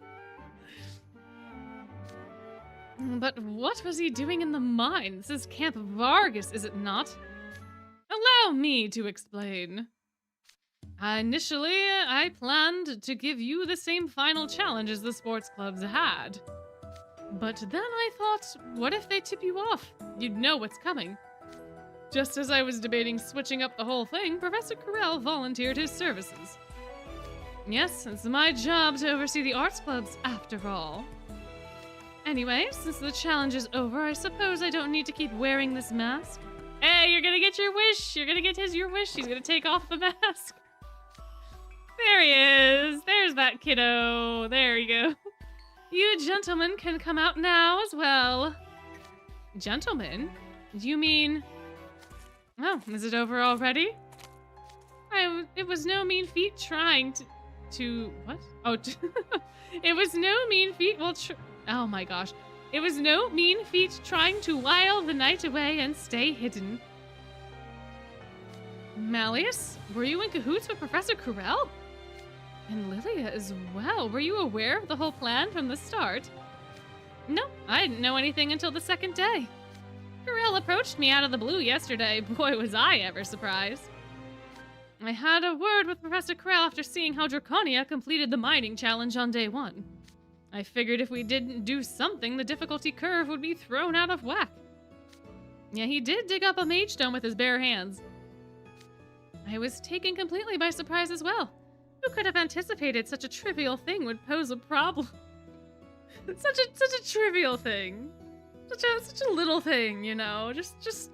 He flexed just a tad bit too much. Coach Vargas made the challenges less difficult for the arts clubs, but that didn't mean you could skate by. Van Rouge fished up a giant catfish all by himself, and Draconia got that mage stone all too easily. So he tasked them with upping the difficulty for you all. Did you notice the tunnels were more labyrinthian on the second day? Oh, hey, Malleus. Oh, hey, buddy. When you mentioned that, now that you mentioned that, I was wondering why things were a little different. I was wondering. Yes, it struck me as strange at the time. You did that? I created the maze, yes. I trust you enjoyed the added complexity. That would explain it. Complex is one word for it. Did you also block the forest path with a fallen tree and create an alternative route? We lucked out and found a lantern blossom after the detour, but struggled quite a bit in the swamp. Oh, that was me. Quite a simple yet elegant trap, wouldn't you say? I haven't done such heavy manual labor like that in years. It brought back some fond memories. I'm most curious how you felled a tree without any assistance, but yes, I see it now. And so marks the end of your ultimate challenge. So how did we do? Not only did you use your wits in a perilous situation and get everyone safely out of the mine, but you also put up a decent fight in the ensuing battle. No retraining is necessary. You pass. Here are your final Vargas badges. Bear them with pride. Edea and Ortho got stuck in the squat dungeon with the ghosts. So basically, Edea was forced to do squats the entire day, every day, that he skipped out on the camp because of his primo stuff. That's what happened to him and any other slackers, but I think he's the only named slacker. Ortho was looking for Edea, presumably found Edea, and then talked with Coach Vargas and was like, oh, okay. I don't know that if Ortho would have been made to do squats because Ortho doesn't have muscles. But I think he would have then just stayed with Edea because he would have known what the gig was. And if he went back and wasn't worried about Edea, that would throw things off. So he probably had to stay there. Thank you. Congratulations, guys. A round of applause for our boys. A round of applause. Thank you. I'm just glad it worked out. The head mage will be here soon. Let's get back to the camp entrance. Follow me.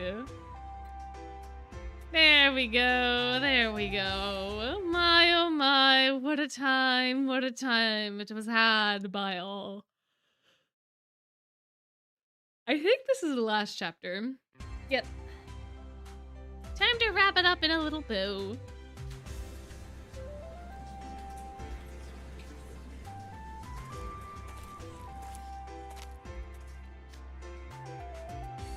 Trey, you're back! And I see Malleus has returned to us as well. Looks like everyone's here. Good. You've all been released. Just so. When I came to, I found we were all tied to trees in the woods. It was like I'd become a sculptor. What a novel experience that was. Leave it to you to put an artistic spin on being tied up in the woods all night. My joints ache like nobody's business. If I never get tied up again, it'll be too soon. I'm just glad you're all okay. You look like you've been through the ringer, Trey. Yeah, it was a lot, let me tell you. The ghosts filled us in when they untied us. You had to fight Coach Vargas for that last challenge, right? Amazing job, guys! We took care of breaking down the tents. Oh, thank goodness, the thought of having to clean up after all that is frankly demoralizing. Welcome back, Phil Schoenheit. Sorry for ducking out partway through the camp. The coach had me watch over Edea to make sure he didn't slack off on his squats. Yep. Yeah, there was no way after Ortho found him that Vargas would just be like, yep, go back to camp. There's no way, because he would have known too much. He would have known too much. True. Edea did get to be Zach Fair for a bit, so he can't be that mad. He can't be that mad. That would explain why Edea's in a crumpled heap over there. Ah, yes, the true consequence of hubris. Ugh, my legs have exploded. They have not. Now get up. Yikes, why do you gotta be so scary? Ow, my poor leggies. There'll be nothing left of them soon. Quiet down, everyone. Remember, you are still at Camp Vargas. Thank you for your efforts, Coach Vargas and Professor Carell. Oh, the pleasure was all mine. That was the most fun I've had in a good while. What? Professor Carell was here too? Yes, we actually had to fight him for the very final challenge. You did? But you also fought Coach Vargas, right? Yep, Professor Carell showed up after that. He was in disguise, so we thought he was a monster at first. He even fooled me. He dressed normally now, of course. It was less a disguise and more like a full-blown costume. He had a bunch of giant gems around his head and wore this long, flashy cape. And he wore a mask as if he were going to a masquerade. I thought he was a swift, gigantic beast of prey. I will say, I saw this sprite on the wiki because I was looking up Cruel for something way before this event got translated to English. And I thought 100% that it was Cruel in Glorious Masquerade. I was like, oh my god, he goes to Glorious Masquerade and this is his masquerade outfit? That's wild. Not what happens. At all. That is not the truth. It is because of this event. But I saw the mask and I saw like the over-the-top thing and I was like, is he gonna go to that event? Is that the sprites we're gonna get for that? And it might have even been because I was on the Japanese wiki. I don't remember what it was, but I saw the sprite and I was like, oh my god. Oh wow, he's gonna be in the masquerade. Nope. Nope. He was just at Vargas camp. That's it. That's all. Truly? Oh, how breathtakingly beautiful it must have been. I wouldn't go that far. That outfit's going to give me nightmares. Is that so? Well, I wish I could have witnessed you battling him in his disguise. I saw the whole thing, and I can tell you the four of them worked together like a well-oiled machine. You wouldn't believe how difficult it was for me to stay quiet when I was cheering Jade on. You were cheering for me? Might I ask why? It's 'cause you're on the same team, right? That sounds like a blast. I wish I could have been there to cheer for you guys. Looks like I gotta thank you again, Jade. You showed up for us in spades this whole trip. Why, thank you. I didn't know things got that rough. Thank you, Vilshonheit. Now I don't have to transfer clubs. I'm excited to keep learning about acting and filming techniques. You're most welcome, and I'm glad I didn't have to lose any club members. And that said, Ortho, we are going to have a talk later. You need a thorough reminder of your duties as a member of the Film Research Club. He already told you what he was doing. He did not go on purpose. He did not go on purpose, Vil. Vil, cut the kids some slack, man. Yes, sir.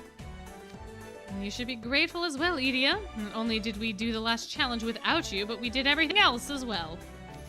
You were like a camping master this whole trip, Azul. And you crushed the final challenge. You really pulled through for us. Yeah, thanks, Azul. Oh dear, you've got some dirt on your knees. It must be— oh no! No.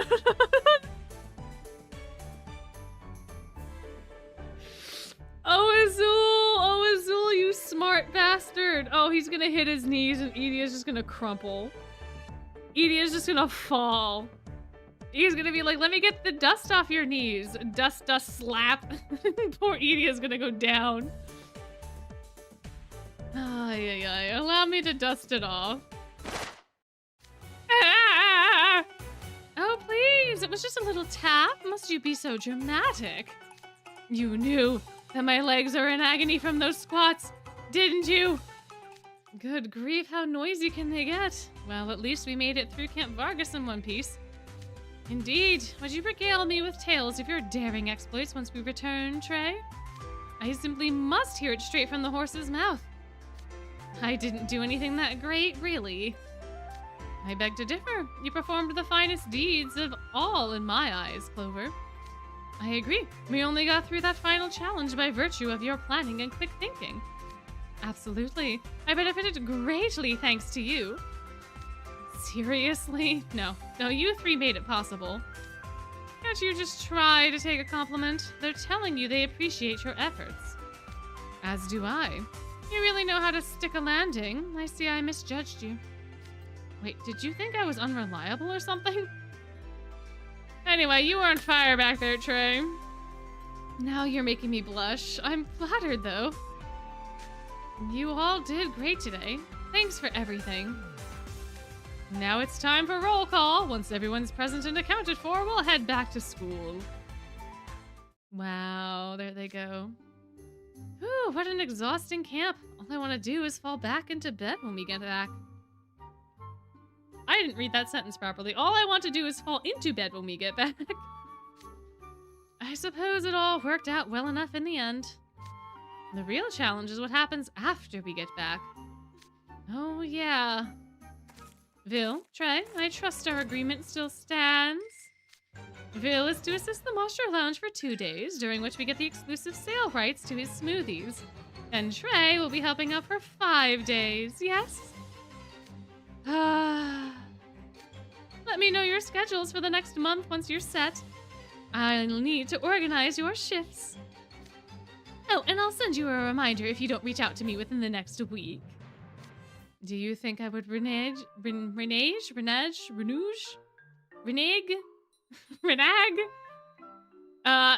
you think I would go back on a contract, essentially? Relax. I always honor my work commitments. Fair. Yeah, no, Azul is a deal maker through and through. 100%. That's part of the reason I like him so much. He's just a deal maker. He's just a little guy, making all sorts of deals, getting all sorts of profits, you know. How it goes. Trey, you'll be working in the kitchen. I'm looking forward to seeing what you do. Great. That's where I'd prefer to be anyways. Besides, it'll be nice to make desserts for other people who aren't in my dorm. Why, yes it will. I expect a full display of your talents. Oh, what a wonderful camp this has been, and what delightful memories we've forged together. You call this wonderful? I know he got something out of it, but he was singing a different tune just a while ago. Maybe the exhaustion scrambled his brain. While it's debatable whether this camp could be described as wonderful, wouldn't you find a normal camping trip, sans Coach Vargas, to be enjoyable? Hiking in the mountains, pitching a tent, starting a campfire, finishing the day away. It's a marvelous way to relax. I can't deny that, and the campground would make a decent filming location. I could see the Film Research Club spending a few nights camping out here and filming as a sort of training exercise. If you ever do that, by all means invite me along. I would be delighted to help. Uh-oh. Oh, no! The slasher music is back! Trey, no! Behind you! Behind you! Oh, no. Yeah, camping's pretty cool. It'd be fun to do this at the science club, just as a little vacation. Magnificent! Wow! Oh, the jump scare. Oh, man. Yes, Coach Vargas? Camp Vargas just wrapped up and you're already planning your own camping trips, eh? That's what I like to see. I knew I chose right when I picked you guys as our MVPs. Despite being in the arts clubs, you decidedly defined our muscles show that you are striving to reach my peak form. All right, I'll grace you with my presence on your camping trips. I'll train you as many days as you like. Oh, no. Did he miss the operative phrase, sans Coach Vargas? It certainly seems that way. Okay, guys, are you ready? Nod, nod, nod. Run! Oh, they're all running. Oh, that's it. That's the end. That was it. Oh, what a delightful little event. How delightful. How delightful. Y'all are gonna have to see how the battle sprites are on your own. Given that I can't do the battles at the moment. But I think it's time for us to do our little chatting, our little debriefing, our little, you know, lessonsing, and just chill and enjoy our company this evening. Cosmic. Alright, so we're doing Apple now when Cosmic days are around. I don't really need the Cosmic books. I need a lot of the Leaf books. For something coming up. For something coming up. But yeah, this was a delightful time. It was a delightful time. Oh my, oh my, oh my, oh my, oh my. Yeah, tomorrow's gonna be very fun. We're having our community night tomorrow night, so please come and hang out if you would like to. We're going to be playing Among Us as Swiss characters, so we're gonna see how that goes. We're gonna see how that goes. It'll be text chat, and unfortunately the people that play are going to have to not look at stream so that they don't cheat. But, we'll see. We'll see how it goes. If we don't like it, then, oh yeah, 2x is not supposed to be on. You're right, you're right, you're right. If we don't like it, we'll pivot to something else. But we're gonna at least try it. We're gonna try. We're gonna try. Good night. Thank you for coming and hanging out. Thank you for coming and hanging out. Yeah, it was suggested you suggested it a really long time ago. But it never really made it very far in the polls.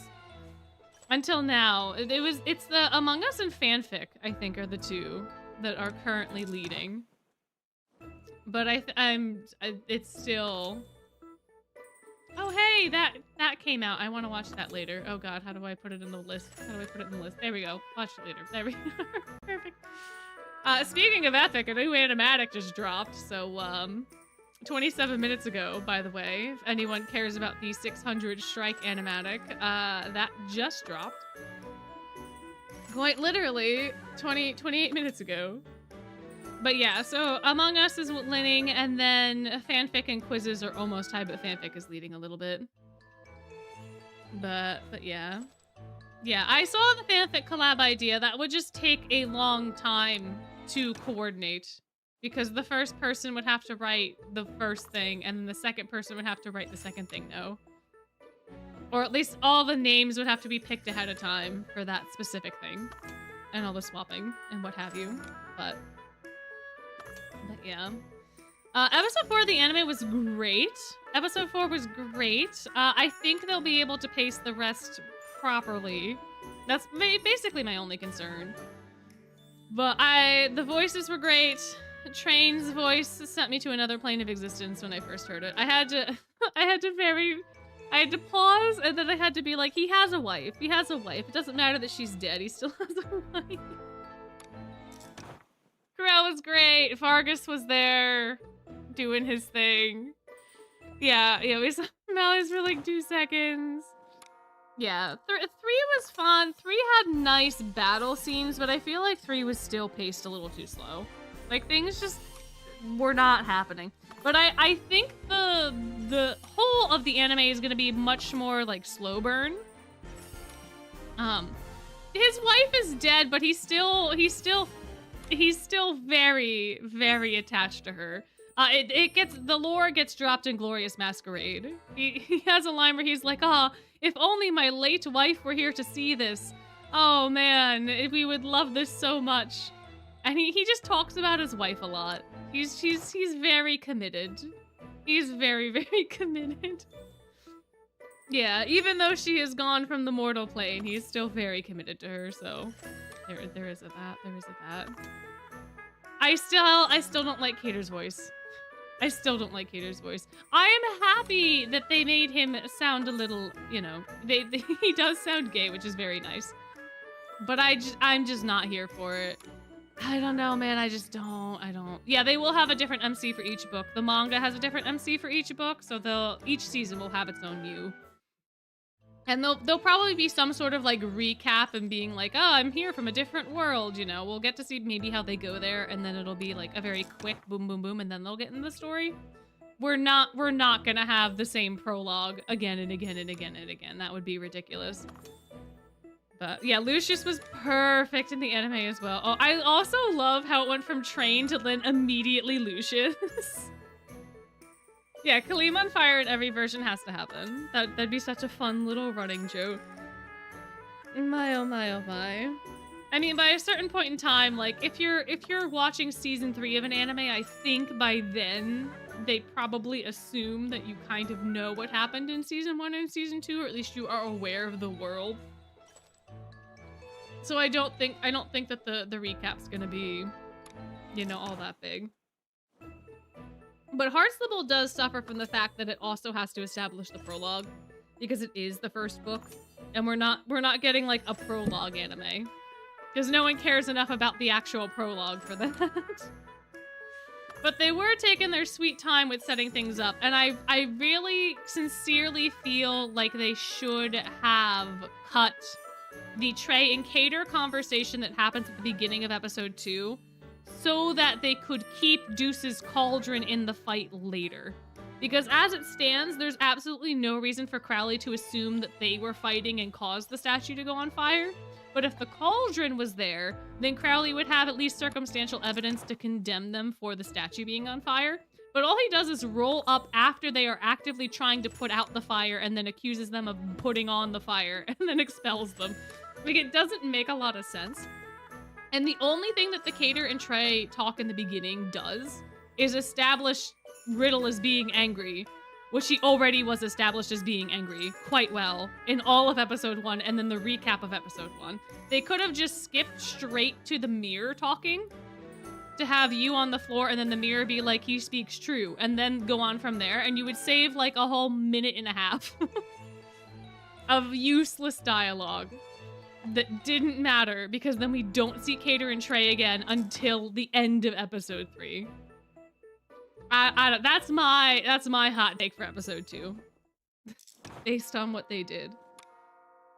But yeah, Leona's gonna come out next week. Leona's gonna be here Wednesday. That's gonna be exciting.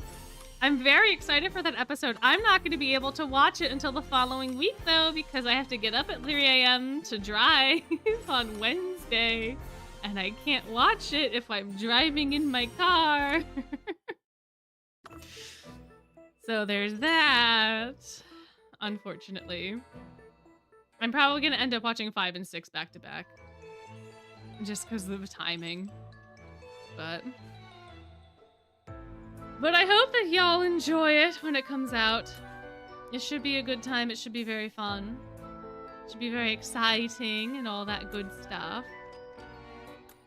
But yeah. I have a feeling I know how they're gonna pace it. Like, I feel like the next episode is just gonna be the tart creation, right? Because we have 8 episodes. So 5 is gonna be the tart creation, and then maybe them going to the birthday party. Then 6 is gonna be the birthday party stuff, and them getting kicked out. 7 is going to be the beginning of the challenging of the fight or whatever, right? It's gonna be part of the overblot, and then 8 will be the end of the overblot and the resolution. I just have a feeling that's how that's gonna go. And, you know, it's somewhere in there, we'll get Delinquent Deuce backstory, we'll get Trey backstory, etc., etc., etc. I don't have... I cannot stream next week because of the holiday. I have no plans for streams because I cannot stream. I'm going to be traveling basically the entire week. I will not be around. But I have an extra video for Thursday. So that you'll have some content. I'm not abandoning you. But I literally can't stream. The only day I can maybe stream is Monday. But after that, like, the entire week is shot. I'm not going to be able to record anything next week. I'm not going to be able to edit anything. I'm not going to be able to stream. Like, things have happened outside of my control that I can't do any YouTube next week. So there's that. But, oh yeah, Ace punching him is going to be so fun. Ace punching Riddle is going to be such a good moment. Yeah, Tart making a Deuce's backstory, right? Duel concept and start of duel. I don't think they're gonna start the duel in episode 6. I think they're gonna start the duel in episode 7. I sincerely doubt that they're gonna start it that early. I would love it if they started it that early, because that would give so much more time to the actual fight. But I have, based on how they've been pacing things, I have high doubts that it'll start in 6. They might tease it in 6. They might tease it at like the very end of 6. But I don't think they're gonna start the Overblot in 6. That's my 2 cents. They may very well be, but... Oh, not getting the twist tune music? Yeah, but the twist tunes would take up too much time. The twist tunes would take up too much time if they don't have, like, plot significance, right? Like, grabbing Grim, painting the roses, we couldn't have done the song. I mean, we might have been able to have the song in the background, which would have been kind of cute. But there are certain twist tunes that just would have taken too much time for them to execute. I think in Savannah Claw, based off the trailer, we're definitely gonna get like the running with Ruggy scene, but we're not gonna get a lot of it. We're only gonna get like a taste of him running away, because I think in the manga he runs away for quite a bit. But that's the other thing. I don't know what they're gonna do with Savannah Claw. I don't know. I don't know how they're gonna pace that one. Yeah, that line, I almost stopped the episode because I didn't like the English cater voice, but that line in particular just saved everything. You two are basically useless, so you kids get to finger paint. I loved that. I loved that so much. I was like, dang, Cater, the sass. Oh man, the English Cater is very, very sassy. I will say that. The way that they translated the lines is super sassy. I don't know Japanese, so I don't know if it's the same in Japanese, but I have a feeling he's a little more polite in Japanese. But boy, oh, but he had that, and there was like one other line he said that was also really sassy. But they seem to be having a really fun time in the English dub, and it's making it very entertaining. But... oh man, oh man. Yeah, I can see if they put the twist tune music in the background, how that would be fun. And I think they might do that for the Ruggy running montage, but you know. And like in book 4, when they do the marching in the desert, they might have it in the background, but I don't think they're gonna focus on too many of the twist tunes that don't. Or like in book 3, when we're helping out at the lounge, that might just be the background music for a montage of us working in the lounge. Or they might just cut that entirely and just have us go straight into the deal with Azul. I don't know. I don't know how they're pacing things. I don't know. But... yeah, the rest in peace, Deuce. I'll never forget you. Oh my gosh. Oh man, that vignette's so fun. That vignette's a great time. And the rest of the kiddos also salute him. I still don't understand why everyone thinks Malleus is so scary. Like, I get that he has the blessing / curse on him, but also, like, he's just a dude with horns. He quite literally is just a dude. I don't get it. I don't get it. Yeah, do some Malleus interacting in the main story would be fun. I feel like they'd have a good old time. It's pissing me off. Fair. Ace is gonna look back on and cringe when he's 23. Yeah, maybe. I don't know. Mysterious equals unknown and scary. Yeah, I guess. I don't know. I don't know. I don't know, guys. I don't know. He does cause lightning when yeah, but he also causes snow. It's not consistent. And he never like smites anyone. He's not quite as bad as his mom.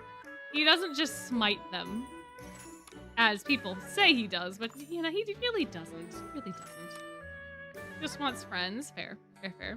Basically he just wants friends, but no one will approach him and he doesn't know how to approach people, so he doesn't. That's the problem with Malleus. He needs to start approaching people. I don't know. Well, when he does, they also kind of flee. Like the freshmen in that vignette. Except for Deuce being like, you know what, if I die, I die, let's go. Oh man. And then I also love the fact that like Deuce goes out there into the hallway and he's like, are we ready to do this? And Malleus is like, yes, step outside with me. And Deuce is like, damn it, we gotta fight.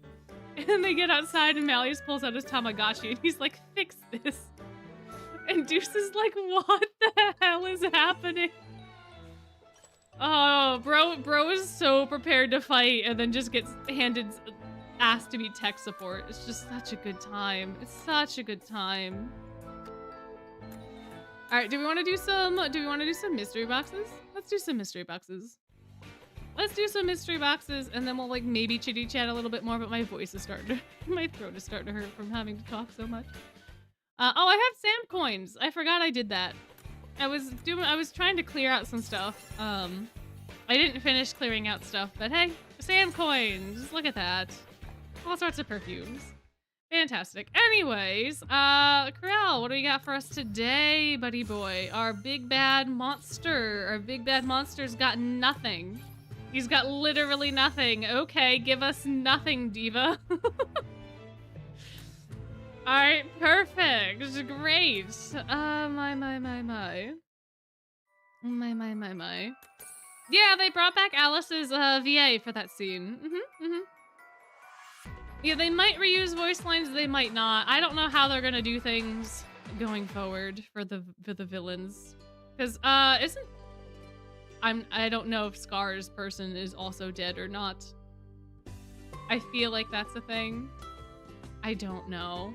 But it was very nice to hear the voice again. And have it be, you know, actually Alice and not, you know, some random narrator or what have you. Jeremy's still alive. Oh, okay. I wasn't sure. I thought I heard somewhere. Well, I guess that's the curse with celebrities.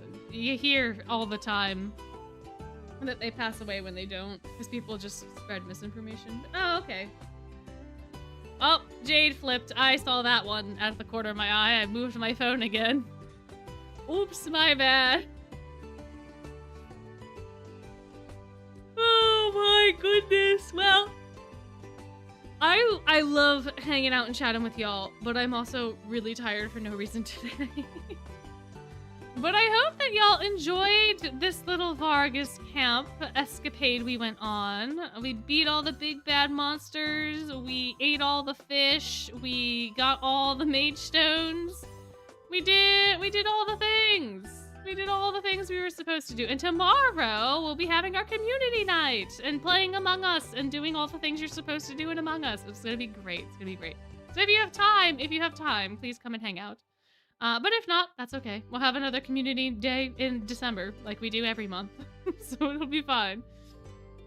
But Until we meet again, if you are having a day, have a wonderful day. If you're going to sleep, have a wonderful sleep, and I will see you again sometime soon. Night's blessings. Bye-bye.